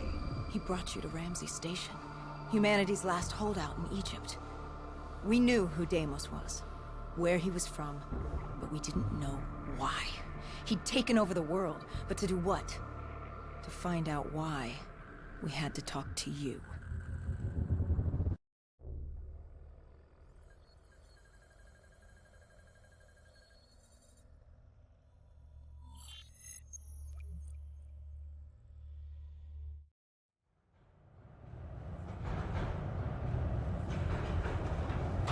The pieces were coming together. Virus 6115, Taylor's team, the undead. It all came back to Deimos. All we needed was you. Hendricks was unhinged. The idea his friends betrayed mankind to help a demigod. The concept alone was insane, let alone his friends' involvement. Kane was in it to the end. By now, she was as obsessed with stopping Deimos as we were. We weren't ready for Cairo, no matter what we thought. This place. If there was ever a place that was hell on Earth, this was it. It wasn't just the city. The entirety of northern Africa had fallen to the undead. The walls were covered with memories of the dead, those taken by 6115, lost to this wasteland, the desert for the undead. It was the last place on Earth you'd want to be, but you chose to hide there. Why? For that very reason, I hoped no one would come for me. Why? What were you running from? From what you sought, Deimos. Khalil was waiting. He was holding you in an interrogation room. How was Khalil? Happy to see you. It wasn't a warm welcome. As far as he was concerned, we owed him one for grabbing you. More than a few men gave their lives to bring you in. He hoped it was worth it. He was angry? He was tired. Tired of fighting a losing battle. Khalil was a realist. He'd fight to the death for country. But he knew what was coming. And what was coming? Extinction. The undead changed everything. The NRC were hit first and hardest. We saw that in Ethiopia. The damage done by the dead didn't even take into account what the water wars did. When the continent dried up and the Nile River Coalition took war to Egypt over the Nile, the last water supply. They were so busy fighting they didn't realize it, too, had dried up. With the rise of the undead, how do you fight an enemy that doesn't need water? Khalil's rage wasn't misplaced. It wasn't personal. He was just barely holding on. What did you hope to learn from speaking to me? How to stop Deimos. Everyone has a weakness. The whole base was on edge. You could feel it in the air. The dead were moving on Ramses. An assault was imminent. Khalil didn't know how much time we had with you. Hendricks demanded to know why we weren't informed. How did Khalil respond to his anger? WA command was down. How was he meant to get his message through? Besides, they still had their dead system. They used to knock enemy aircraft out of the sky, but now they were used to eviscerate the undead. If any came too close, the laser cannons would take them out. Khalil led us to interrogation. He warned us our time was limited. No telling when the dead might attack. But if we could get answers out of you, maybe we could find a way to fight back.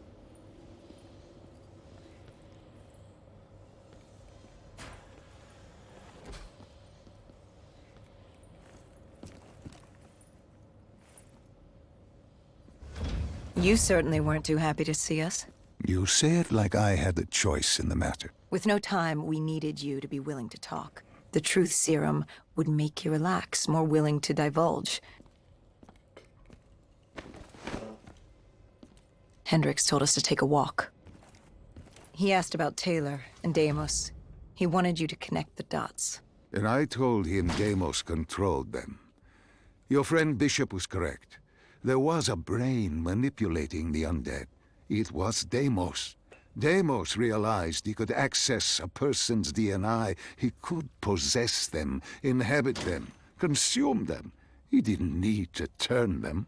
Like puppets on strings. The undead are mindless creatures, but Taylor's team, Gojulan, anyone with DNI, they could be hosts. They were slaves to do his bidding. Hendricks wanted to know why. We both did. For many years I had studied Deimos and his dimension Malum, a place of unspeakable evil. He had been pulled to Earth, yanked from his existence by accident. Trapped here, he saw opportunity to enslave humanity and use them to wage an unholy war against Dolos. The demigoddess. His sister. That was it? We were just a chess piece? Our entire existence was just... A pawn in a much larger game in a universe far bigger than you realize. Humanity is an anthill. Deimos and Dolos are two children fighting over the magnifying glass. But Hendricks was desperate. He wanted to know how to kill Deimos. You told him he couldn't. How does one kill a god? You can't. The only way to defeat him, the only way to sever his control over the undead, for Bishop Surum to work and save humanity, was to send him back to Malum. And to do that, we needed to open the gateway. As we are doing now, by walking through your memories.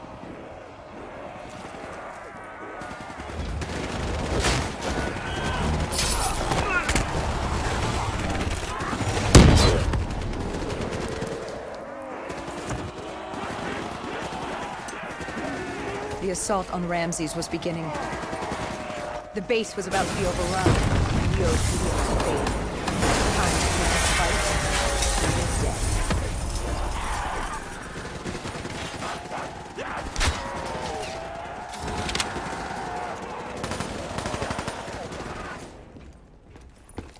We weren't ready for the station assault.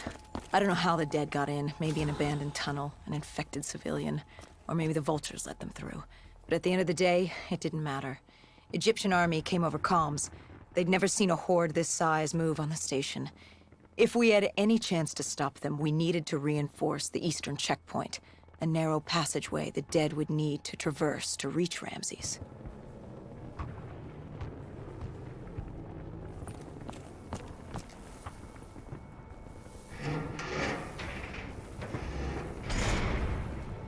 Cairo. She was a city on fire, except for the Egyptian army and a smattering of civilians hidden away. She'd fallen to the dead. Khalil didn't say it, but I could hear it in his voice. He knew this was the last stand. If they lost this battle, they'd lose the city.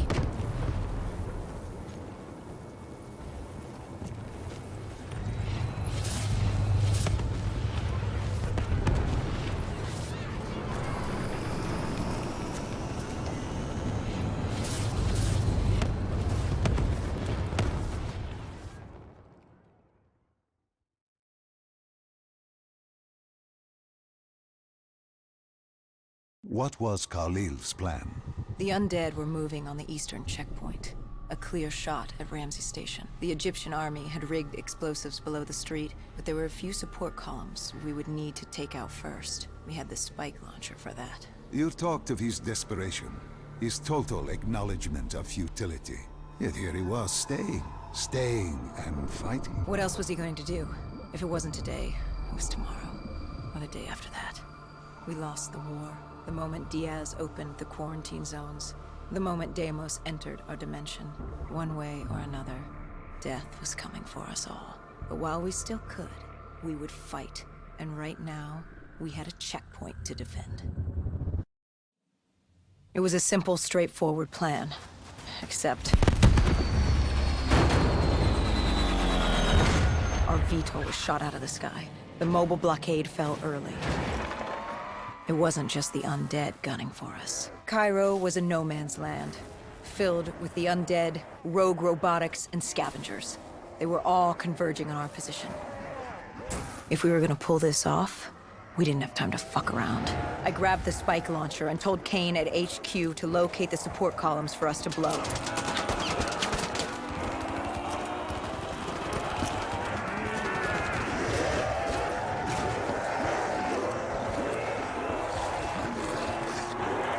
I told Hendricks I needed a moment.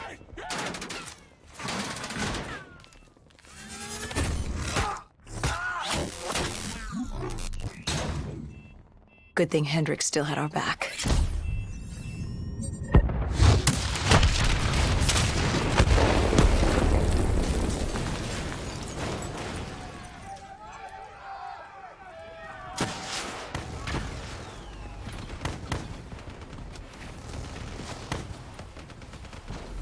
I gave Hendricks a hand opening the VTOL hatch. I heard screams. There was someone still alive. You went in to save this man? The odds of his survival could not have been great. You yourself said no one was getting out alive. Does that matter? I guess it was Khalil who changed my mind. There were so few of us left. If there was a chance, any chance, I'd take it.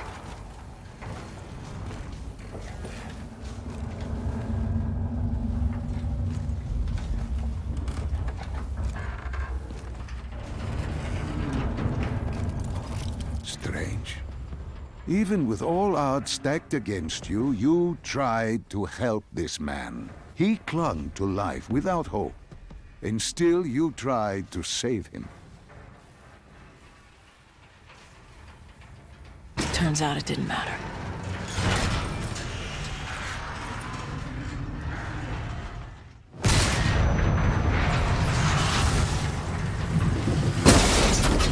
He didn't survive.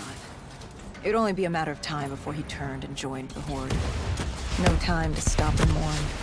If I did that, I'd end up joining him. And we weren't going down just yet. Cephia Square was a total snafu. Undead, rogue robotics, everything just sent one of them to us.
We cleared the plaza, but something was wrong. I could hear it. What did you hear? Nothing. And that was the problem. It took us a moment to realize what had happened. Something had taken out the dead system. One of the scavengers, maybe a malfunctioning biped. We saw reinforcements fly in, but it was too late. Khalil tried to reach Egyptian command. All we heard were screams. Ramsey's station had fallen to the dead. We got out of the open. Khalil, he'd reached a breaking point. No mistaking that look. That look of defeat, anger, frustration, hopelessness. You try to sympathize, you try to comfort. Doesn't matter. Then Kane came over comms. She'd picked up the location of Sarah Hall, another of Taylor's team. Her signal popped back up on the grid. We had traced her to Kebeshet, the sandy ruins of Cairo's Garden City. I told Khalil if there was a sliver of hope, we needed to catch Hall and find Taylor. If we did, and found a way to send Deimos back to Malum, we could undo all of this. And Hendricks? His mind was melting. I still didn't know what was sparking his behavior. He didn't want to go after Hall. I said he didn't have a say in the matter. He didn't like that. He attacked you. I told you, it wasn't him. It was that look in his eyes. Like Gojulan, like Moretti, like Diaz. He wasn't buying this interdimensional bullshit. And why should he? What did he say to you? Salim lies. He didn't think opening the portal would save us. It would destroy us. The last time it opened, evil came through. Why would this time be different? He said Deimos was trying to trick us. He said you were lying to us. Are you?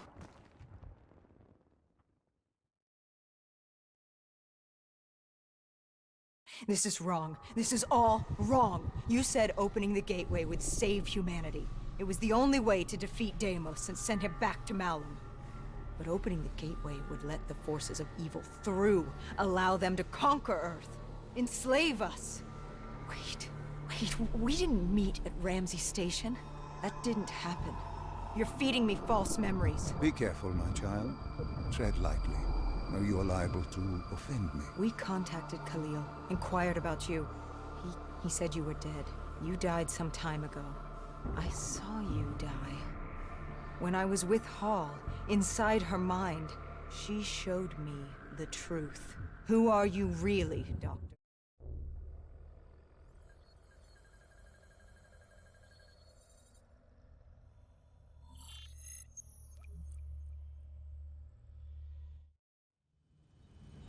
Deimos was going to open the gateway. He needed the demons of Malum to enslave Earth for the battle against Dolos. We didn't know what he had planned, but we had Sarah Hall, her signal tracing to Kebeshet. You didn't think it odd that her signal appeared? After years of absence. There wasn't time to think about it. But if we got her, we could find Taylor and decipher Deimos's plan. We had no idea we were being baited for a trap.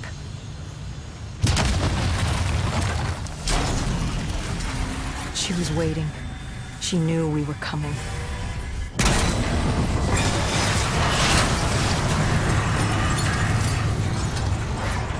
Deimos was using Taylor to open the gateway. If we were gonna find him, we needed to take Hall down and interface with her.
I'd interfaced before.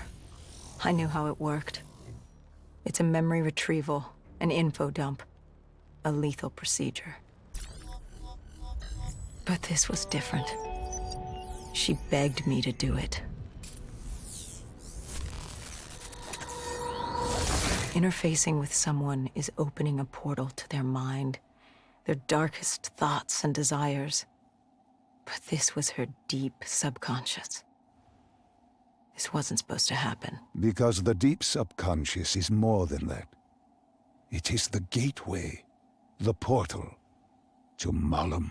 The subconscious hides your fears, your doubts. It's the most primal version of you.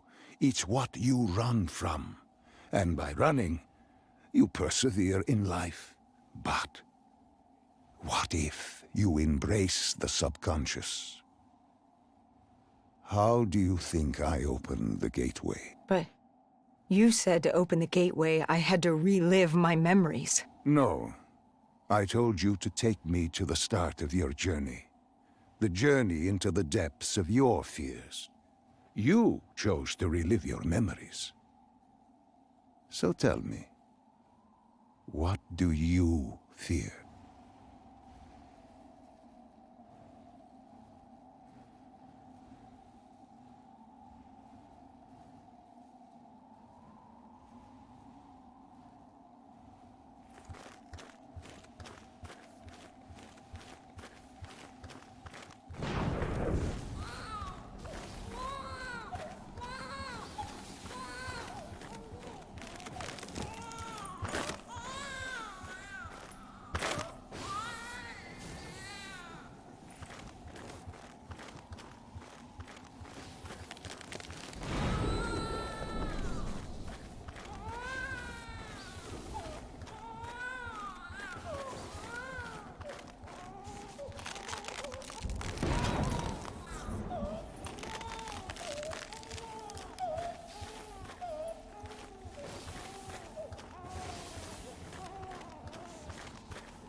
Please, why are you doing this?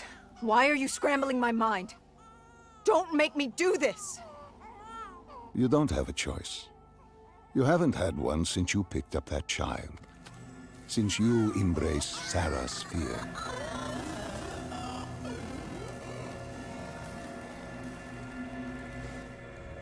Lead me to the depths.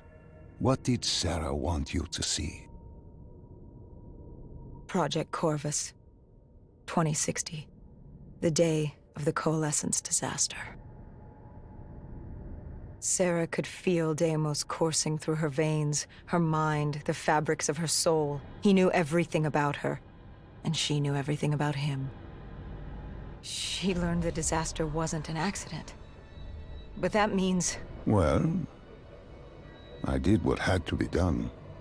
This Cold War, the Winslow Accord, and Common Defense Pact had split the world in two. I saw humanity destroy itself. But in the lab, I saw truth. I saw peace. I saw Malum. A way to unite the world against an enemy greater than themselves. I saw Deimos. You did this? You opened the gateway. You brought Deimos here. I brought mankind's savior here. After many years, I realized opening the portal wasn't enough.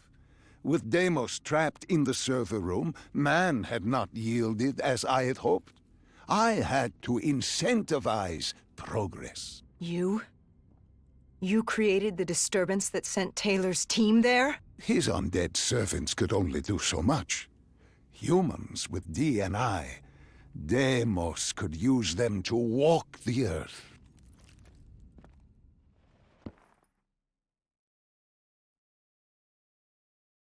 Hall told me that she had no idea what they were getting into, but they had to follow standard operating procedure, which meant locking down the site. And interfacing with the location's primary systems in the server room below.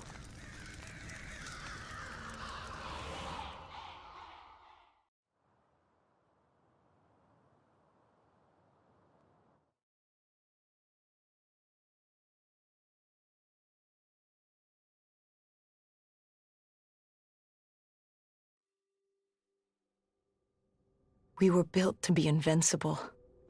Our D&I let us interface with systems in dangerous environments and upload information.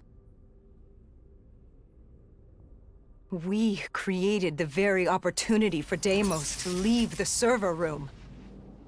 He was a prisoner, with no way to expand humanity's horizon.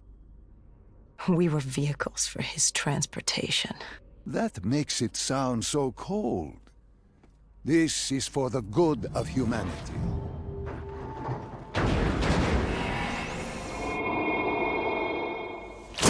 Tell me, what did Sarah fear? Failure. At the academy, she studied the battles of World War II. The bravery of these men.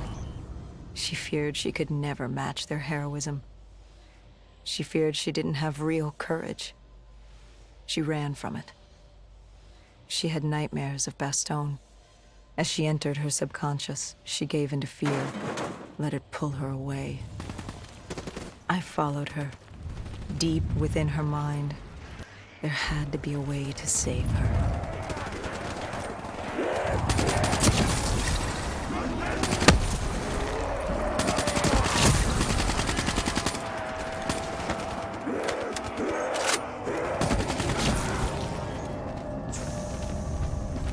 The world began to fall apart. We heard his voice, Deimos. Listen to the sound of my voice. I command my army and my kingdom. All that remains is her sacrifice. He was trying to consume her, and he wasn't about to let me stop him.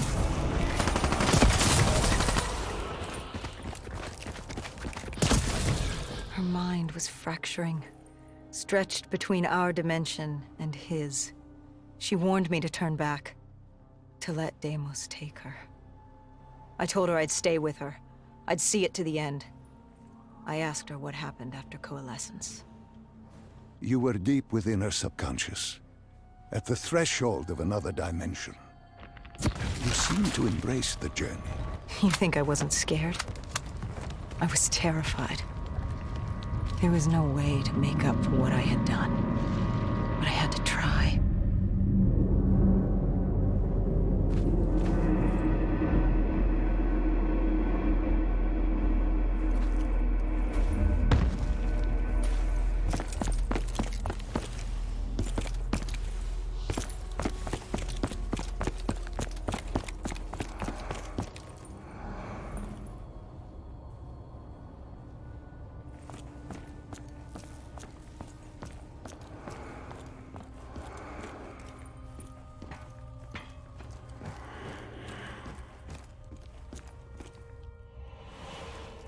From the moment she was possessed, Hall became a passenger in her own body, a witness unable to intervene as Deimos began using her for his purpose.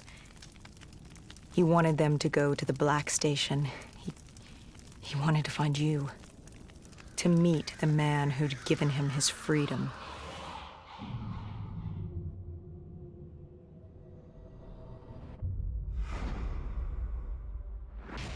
He slaughtered the staff. Ravaged them. Why did he kill them? I wasn't there. He was upset. And he wasn't happy to learn of the documentation of his existence. It was not time for his big reveal, his masterpiece. He was angry. When he found the data drives, he couldn't access them. Part of the drive was missing.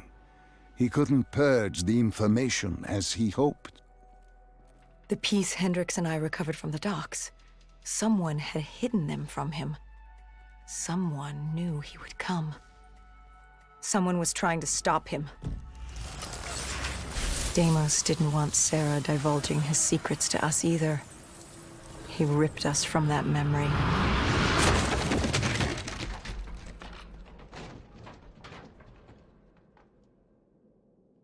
We were in Foy. I didn't just see fear in Sarah's eyes anymore. I saw admiration. The longer I stayed, the stronger she became. The more she actually believed she had a chance. She told me to follow her.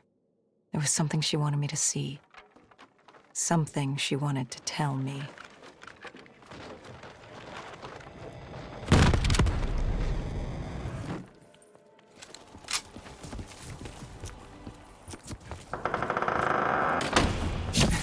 Chapel.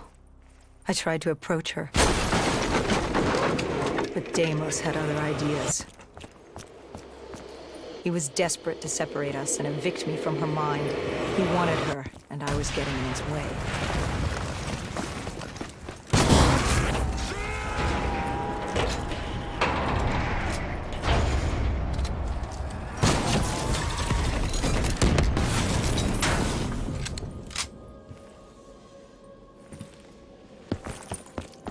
She told me to approach her. She wanted me to understand. Sarah couldn't understand. She only saw how it ended. Humans are obsessed with beginnings and ends. The journeys between, they become filler. Life becomes filler. She tried to fight the voice in her head that had given her the ultimate gift. The ultimate gift? Deimos was controlling her. Relinquishing control is the ultimate gift. Free of choice, free of pressure, free of consequence. Her actions dictated for her with greater purpose. She was granted the greatest gift of all, and she fought. You're insane. No. Humanity is insane. You asked her to help you find Taylor. Where did she take you next? Deimos needed Taylor to open the gateway, so I had to know how, had to know what Deimos was planning.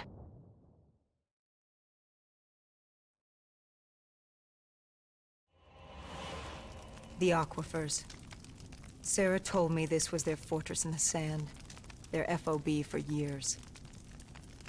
Deimos couldn't access the intelligence at the Singapore Black Station. He couldn't locate you. So they hid here, waiting for their moment. She took me there.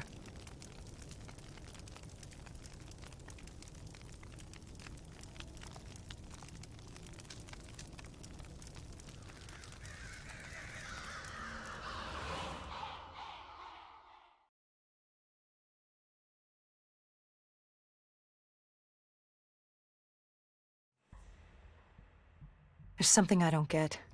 You made this happen. You've pushed for the annihilation of Earth. But Deimos wasn't using you. You weren't his puppet. What's in this for you? Why are you doing this? Are you an undead sympathizer? No, my child. Dr. Salim was not a sympathizer. He was so much less than that. He was so much more insignificant than that. Was? Wait. What do you mean, was? I must say, I'm impressed with how delusional you've become. You had completely forgotten this memory. They found you. They tortured you for information, but this doesn't make any sense. You were an ally. You enabled him, freed him. Dr. Salim was no ally. He was a tool. An instrument I enabled. He was a blind idealist believing he could make the world a better place.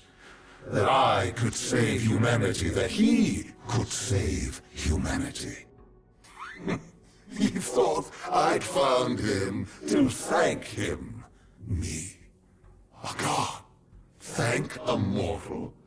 I found him to seize power from him. No.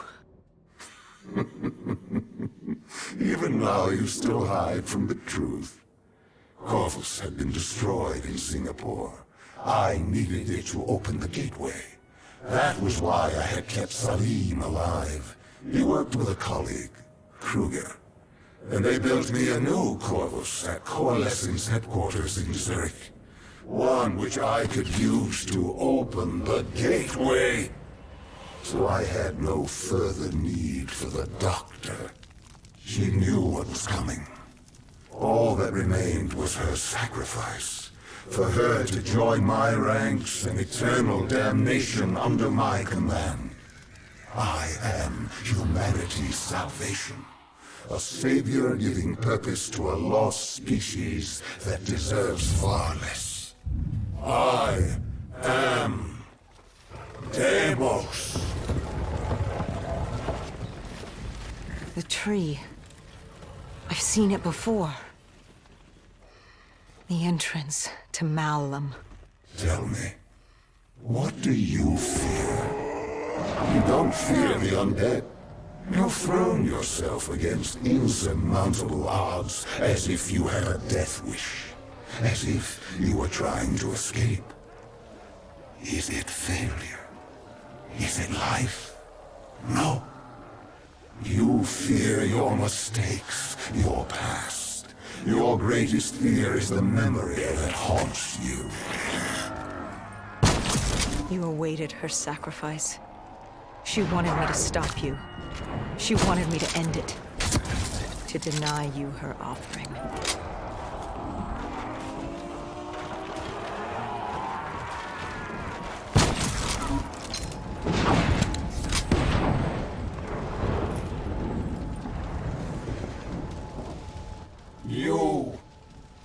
You wouldn't give up. You wouldn't let me have her. If she offered herself, she'd give you what you wanted. The only way to deny you was to kill her. You denied me my prize. It was time to send you back to your world. You must know how this ends. This ends with your sacrifice. But now I had you. I passed from Hall's mind to your own. Slowly, I would work my way through you. Sarah may have told you who I was and what I was planning, but none of that mattered because now I had you. But you were strange. I tried to seize control, but something pushed back, something fought me. They located Taylor. He was being held at Lotus Towers, run by a man named Hakim, an undead sympathizer who would get you out of Cairo. I told Kane we had to hurry. We had to hurry if we were going to stop you. But there was something we needed to know. The data drives, how did Kane know they were split up? Was she the one who separated the drives? Why? She said there was much we didn't know, but we would in time. We had to trust her. We had to get to Lotus Towers.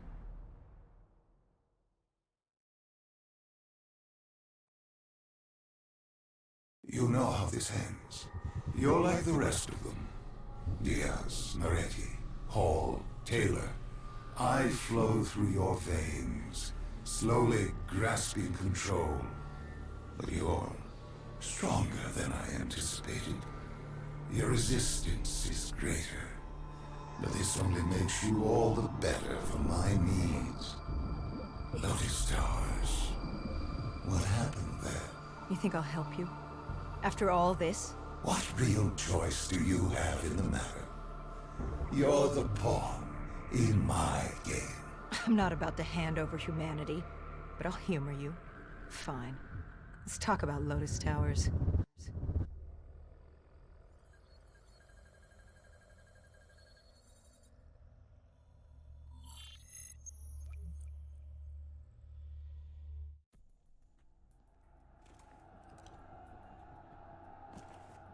Lotus Tower was one of many megastructures in Cairo. Hakim was the self-appointed slumlord of the vertical city. That fucker was a maniac, an undead sympathizer providing Taylor with safe passage from Cairo to Zurich. Khalil and the Egyptian army joined us for the assault. If we got Taylor, we thought we had a chance.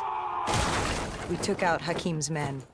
To get to Taylor, we first had to kill the slumlord, then take the security station on the 25th floor. From there, we could locate Taylor and shut down the dead systems Hakim installed, allowing the rest of the Egyptian army to join the fight. So there we were, humanity's last hope. If we failed, we were fucked.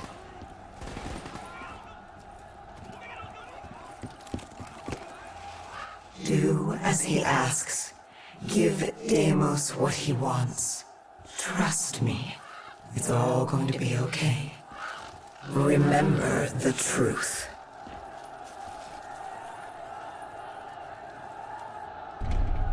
We made quick work of Hakim.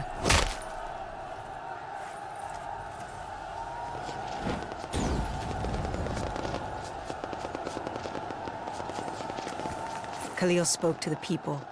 This was their time. Time for the living to take back this city of the dead.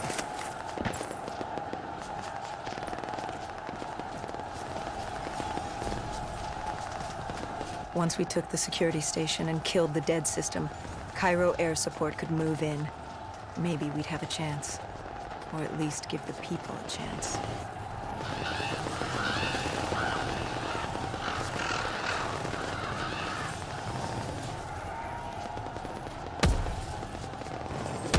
And then we were coming for Taylor. We were coming for you.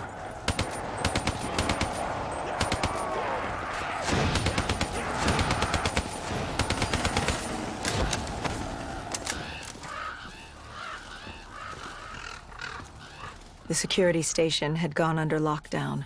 We found a way through the air ducts ahead. Hendricks opened the path for us. The delay irritated him, but then he wasn't himself.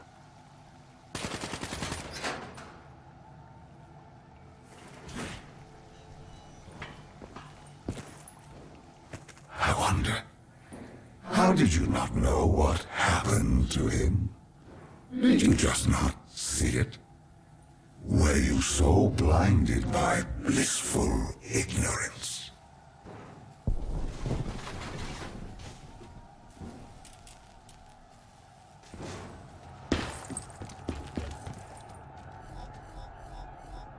Kane set the deads to overheat. Egyptian army VTOLs would join the fight in a few minutes. And John Taylor? He was in a detention center on the 90th floor, just waiting. He could have left at any moment, but... I was waiting for you. Fuck you.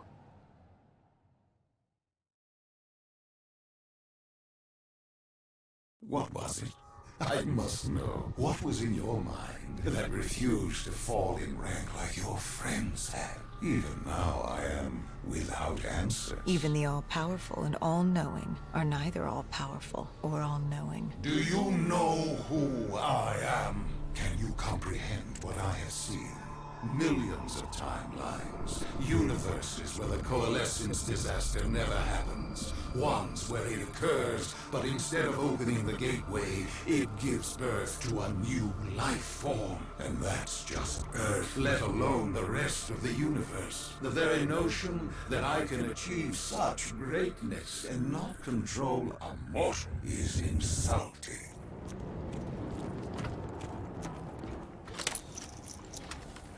Hendricks was stretched thin. You'd broken him. I enlightened him, like I did you. Look at the false memories I created for you. I tried to remove your near-death experience in Ethiopia. I added myself to your memory of Ramses. I protected you from what haunted you.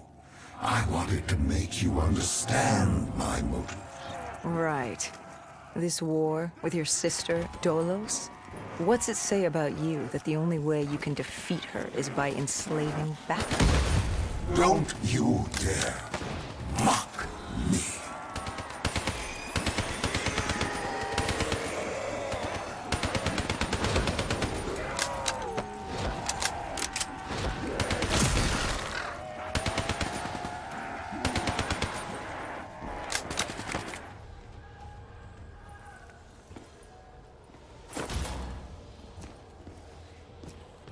And there he was. John Taylor. The last 5 years, boiling down to a single moment. And you hesitated. You could have killed him right there, and you hesitated. After all these years, running from failure, then you couldn't pull the trigger. You had what you wanted right in front of you, yet you stopped. What was it?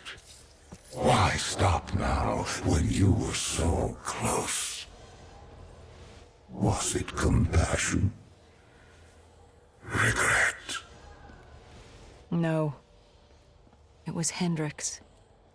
He tried to talk Taylor down, get him to change his mind. For a moment, I saw the light return to Hendrix's eyes. I saw him. This is one of my last memories with Hendricks before... well, before what happened. And watching Taylor walk away as Hendricks pleaded, I saw the inevitability. We weren't going to win this war. But as always, you pressed on. This was the world we made. What else were we going to do?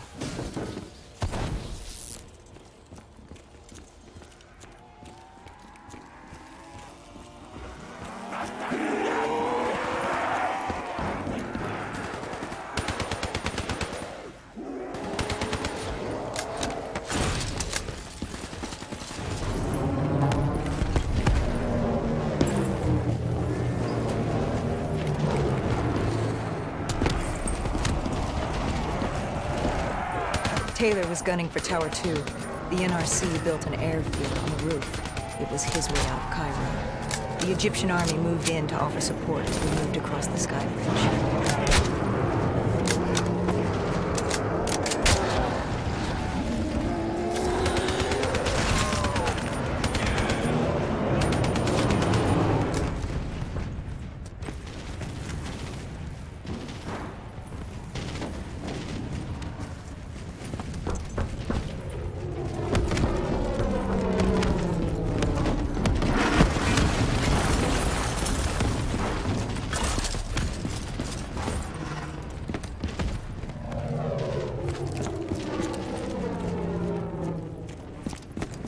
What happened when you entered Tower 2?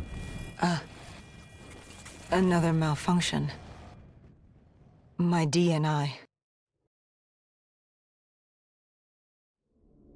Listen to me. Listen to the sound of my voice. I need you to trust me. Let him win.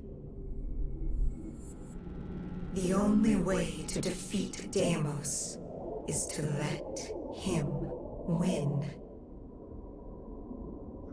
You are more powerful than he can imagine. You can still save them. You can still save everyone.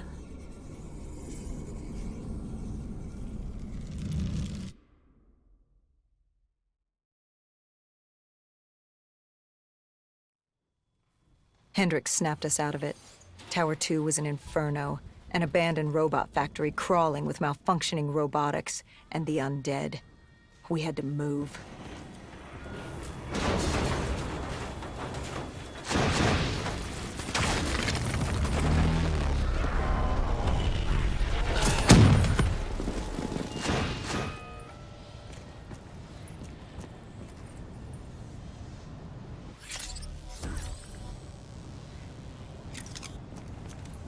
I must admit, our conversations, talking to you now, it has been quite the journey.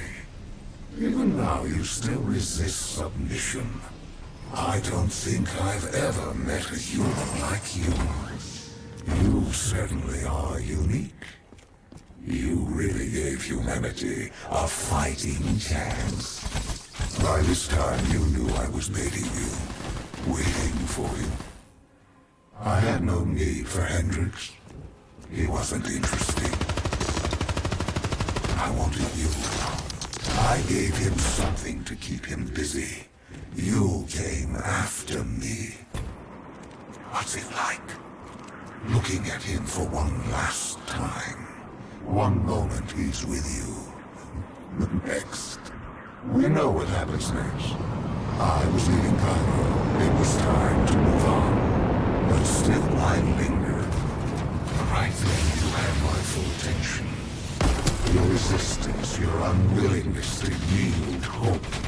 I wanted to see what you were made of. A mothership. The only way to bring it down was by taking out its thrusters. I needed something more powerful. And you threw everything you could.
The mothership crashed and pinned me on the roof.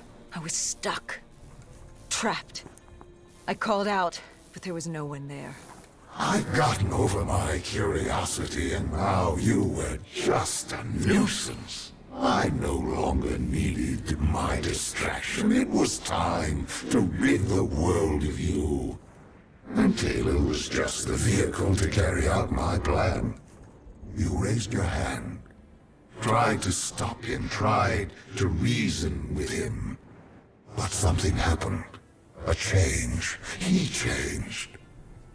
What was it he said? He told me he had to get you out of his head. He'd ripped out his DNI, the very method by which you controlled us. What did he say to you? He asked me about Kane. Somehow he knew who she was. He told me to trust her. I don't know how he knew. And then my puppet made his entrance. Hendricks. He was infected. Like Taylor. Like me. It happened at Coalescence, Singapore 5 years ago. When he interfaced with Diaz. I should have seen it. I should have known. You'd been possessing him since the beginning. You humans, so focused on your beginnings and endings. It's no wonder you destroyed yourselves. So I gave you your ending. I left you there to die. Hendricks would be my vehicle of annihilation. But your guardian angel, she wouldn't let you die. She saved you. She helped you cheat death again. She wouldn't let you die. You must have been tired.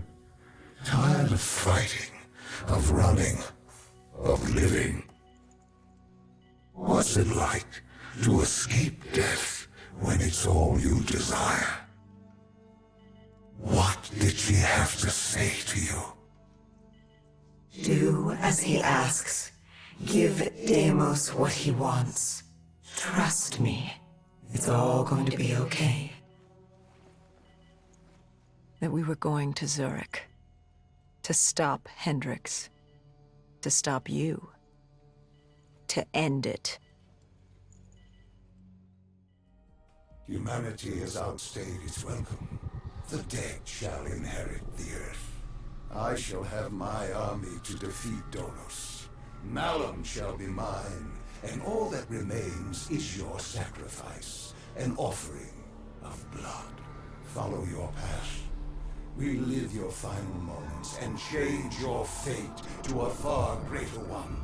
Your resistance was strong, but it was a matter of time before you obediently bowed before me, as the rest of your species did. Let us return to Zurich and finish this.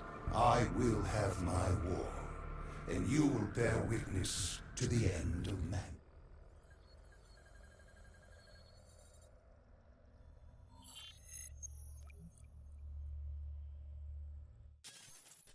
With Hendrix as my vehicle, I stampeded towards Coalescence, leaving pandemonium in my wake.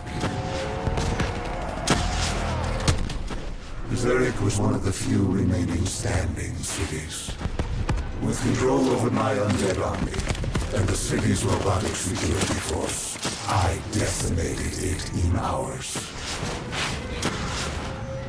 I needed to separate you from your guardian angel, Kane. I didn't have control over her, and she was pulling my power from you. That would come later. I'd taken Coalescence headquarters, surrounding it with an impenetrable armada. But I waited for you. I was still curious. I was in your head, but I couldn't take control.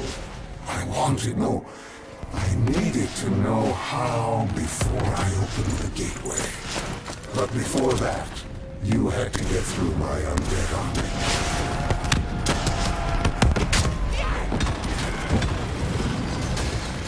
City systems had gone haywire. Vehicles, trains, power, anything connected to the grid was now a weapon. You used Hendrix' DNI to plug into the system. We could see that from the carnage you unleashed, but we didn't know how bad it was yet. WA Command came over comms. They were experiencing robotic system malfunctions all across Switzerland.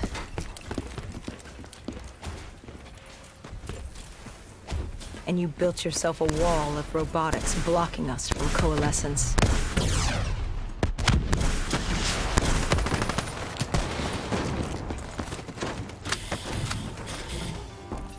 By the time we made it inside, you'd extended beyond Switzerland's grid. You'd seized control of WA Command.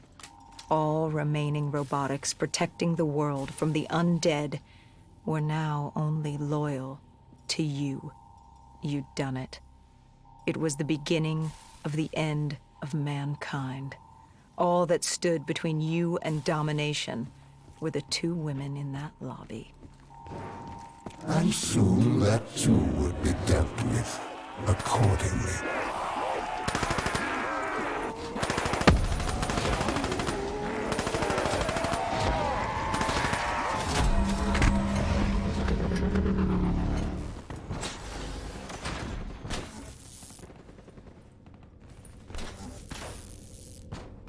You trapped us in a decontamination room. You released this chemical. 6115. The virus that caused the outbreak in Singapore. And I had enough to wipe out all of Zurich. You had triggered multiple breaches and containment failures. I interfaced with the system to see how bad the damage was.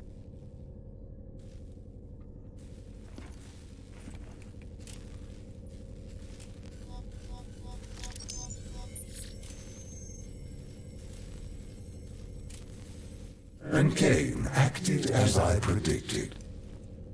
She sacrificed herself. The room was flooded with 6115, and the system reset was in there. But wait. No. There was a problem. What had you done? You lied. You tricked her. There was no breach. She sacrificed herself for nothing. I ripped her from you. She could toy no more in my affairs. The dose I gave her wouldn't even turn her. It would simply kill her. I will never understand your species. You sacrifice yourselves for so little. Look at her. She gave her life for something that would amount to nothing. You tie yourselves to emotions, forcing you to act impulsively, without considering what could happen. You give your lives because you believe there's something to gain, as if a heavenly body would fall to its knees and worship you for your good deeds. Keep moving. You're almost there.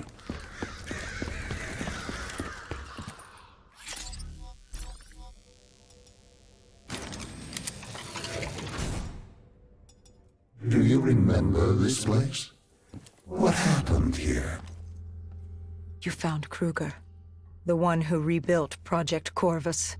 It was time to open the gateway, and Kruger was proving difficult, unwilling to fulfill his task.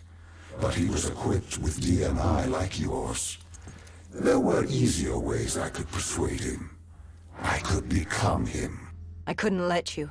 I told Hendricks to stand down, or I'd take him down myself. You were desperate to convince him to open the gateway. You were relying on me being unable to shoot my friend, but I eventually did. We shot each other. I bled out on the floor and died, with Hendricks, stopping you! But now you will shoot first. Change the memory. Don't wait for him to turn on you. Kill him. Change your fate.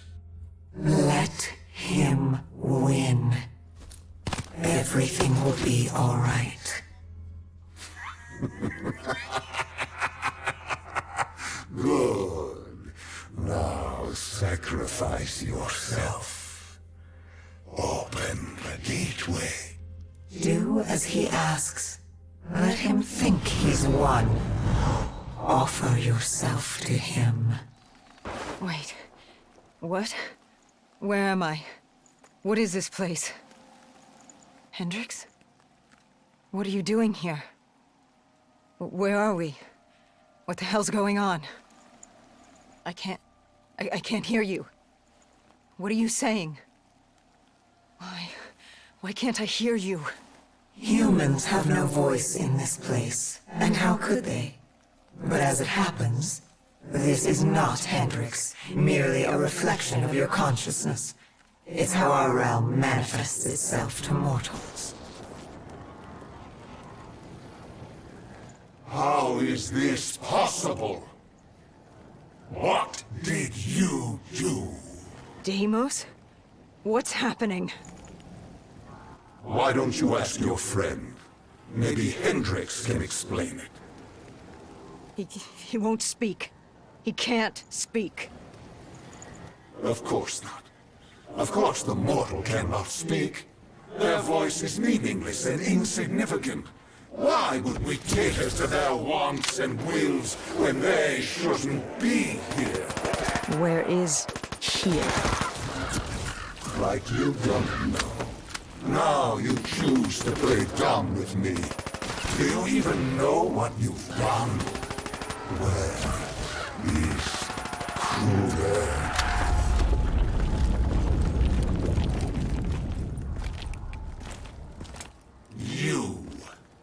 You did this.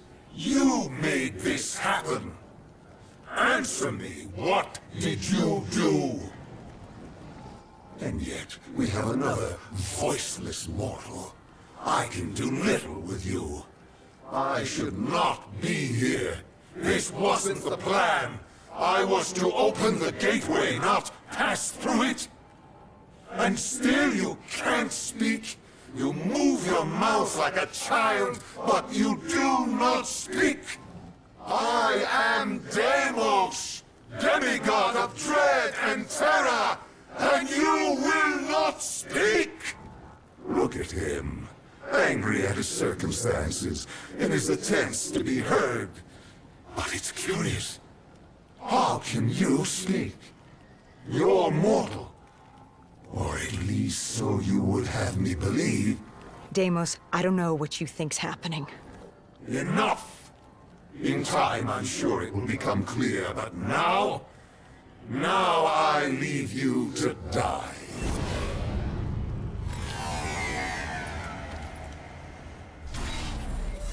Hello? Who's there? Where am I? This is your new home, my child. This is Malum. I recognize your voice. You've spoken to me before. I am the reason you're still alive. I've been with you from the start, traveling with you all this time. And now you're going to kill my brother for me. Oh yes. There's much work to be done. So much fun to be had. You live. You just Fun to won't have. die. Who How are many you? times can I lead you I to am death Dolos, only for you to walk away demigoddess of unscathed? deception and trickery. This poor, And you're going babbling to mute kill soul didn't do a damn James thing, for but he knows when to give up and die. But how did you send me back? Why couldn't I control you as my puppet, like the others? You're mortal. She may be mortal, my dear brother, but she has a little help from her friend. No. You? This cannot be. What have you done? I've ended your little reign of terror over humanity.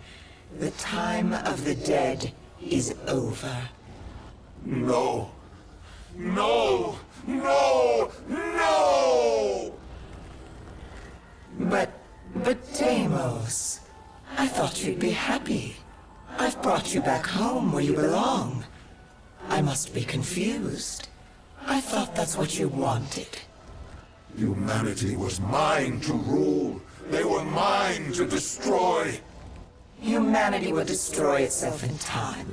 It doesn't need our help for that. Sister, you've made a grave mistake. Taylor, what are you doing here? How are you here? It's an illusion I've created for you. A companion to help you. Follow him. Where is he taking me? To Deimos' hearts.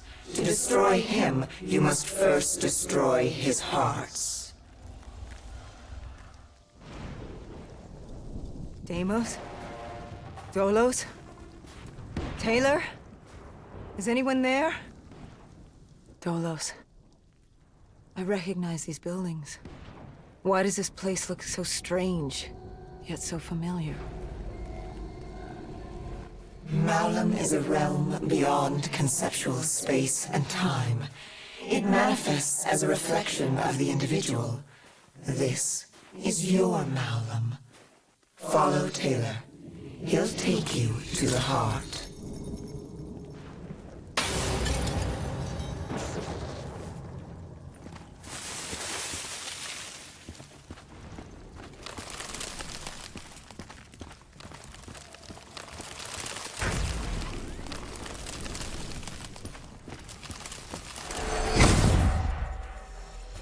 This cold world is damned and consumed by death. It's outstayed its welcome in the known universe. Father won't be pleased. What better time than now, I suppose? You think I will let you do that? Of course! You were never particularly good at anything. You were built to kneel, not rule. What's the human expression? Always a bridesmaid, never a bride? I will destroy you!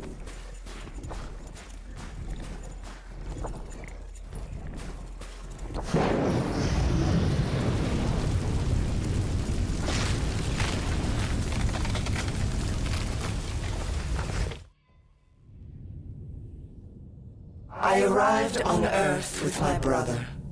I lay hidden in shadow. Deimos never knew, but he's a simple creature. He's concerned with revenge, power, violence. He wanted an undead army just so he could kill me. How boring. And I was content to let him think he'd won. So I sat back while he consumed all of Earth.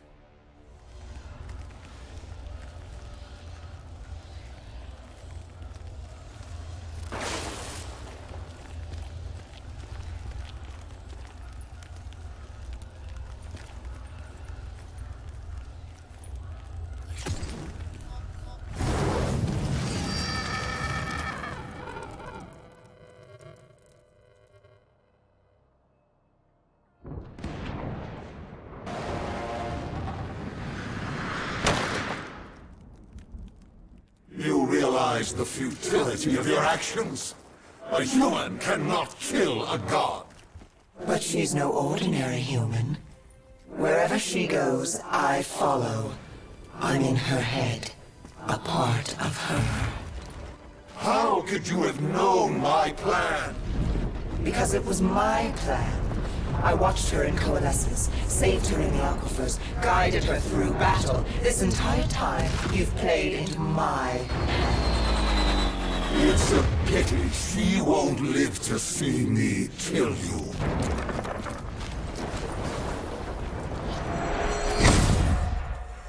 Dolos, you were Cain? You were with me the whole time. I am not my brother. I don't turn people into puppets. Not when they're so suggestible and malleable. Why control when they can formulate their own thoughts? Go. Destroy the heart. I will break you, rip you from her grasp.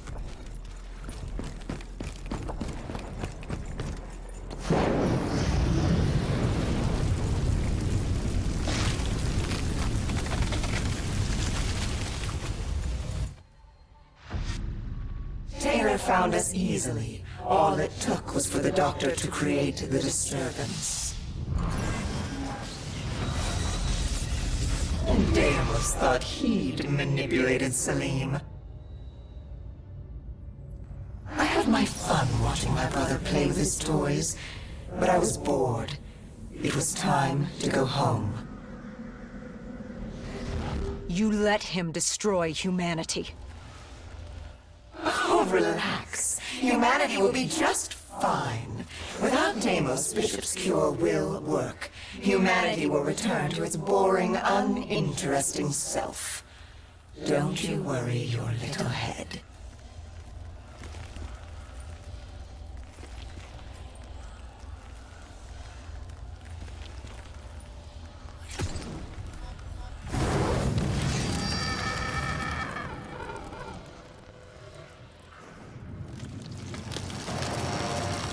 You know, even if you kill Deimos, you can't go home. The gateway to Earth is sealed. You're trapped here. I hope that's not inconvenient.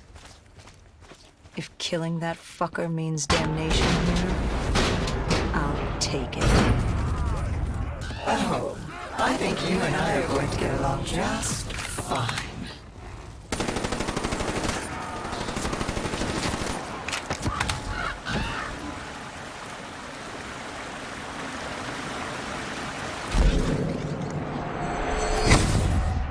I wonder, sister, what's your plan? After you kill me, who's next? Our father? The king on his fiery throne? Cronus, Proteus, and Hybris, Chiron? The four brothers of the Great Sea, the mirrors of Perseus. Where does it end? Will you kill all of Malum over that thing, that human? Oh my. Now that you mention it, I hadn't thought of that. I guess I'll just have to kill all of them. Run! Run while you can, little brother!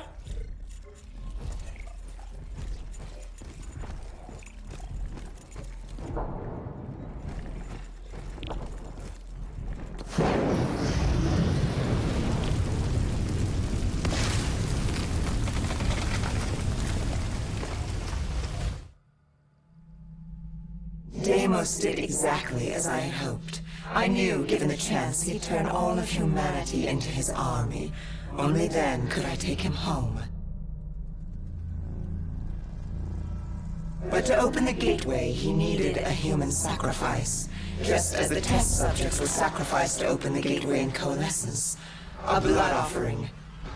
You. You know, he's not wrong. You are strong. Stronger than any human I've seen. You force yourself to carry the weight of the world. You use it. It motivates you. You're driven by the need to do better. To improve on what you once were. What's more human than that? The drive to do better. To be better. I won't let you do this. We're not finished. She's burned your hearts. You're already weakening. Once she destroys your soul, it will be complete. What choice do you have, Deimos? This is the world you made for yourself. I cannot be defeated. I won't be undone. I cannot be. Why won't you just die? This is your chance! Let's see what a mortal can do! Do it! Kill him! No. I am Deimos, demigod of dread and terror! Oh yeah? How's this for fucking horrifying? Wait. This is Zurich. You said I couldn't come back to Earth. Right now, we've got bigger problems. Why? Because we killed your brother? Heir to the throne of Malum? We've thrown this universe into anarchy. Demigods, sirens, titans, deities alike will go to war. Let them come. I like the sound of that. So, what's the plan, partner?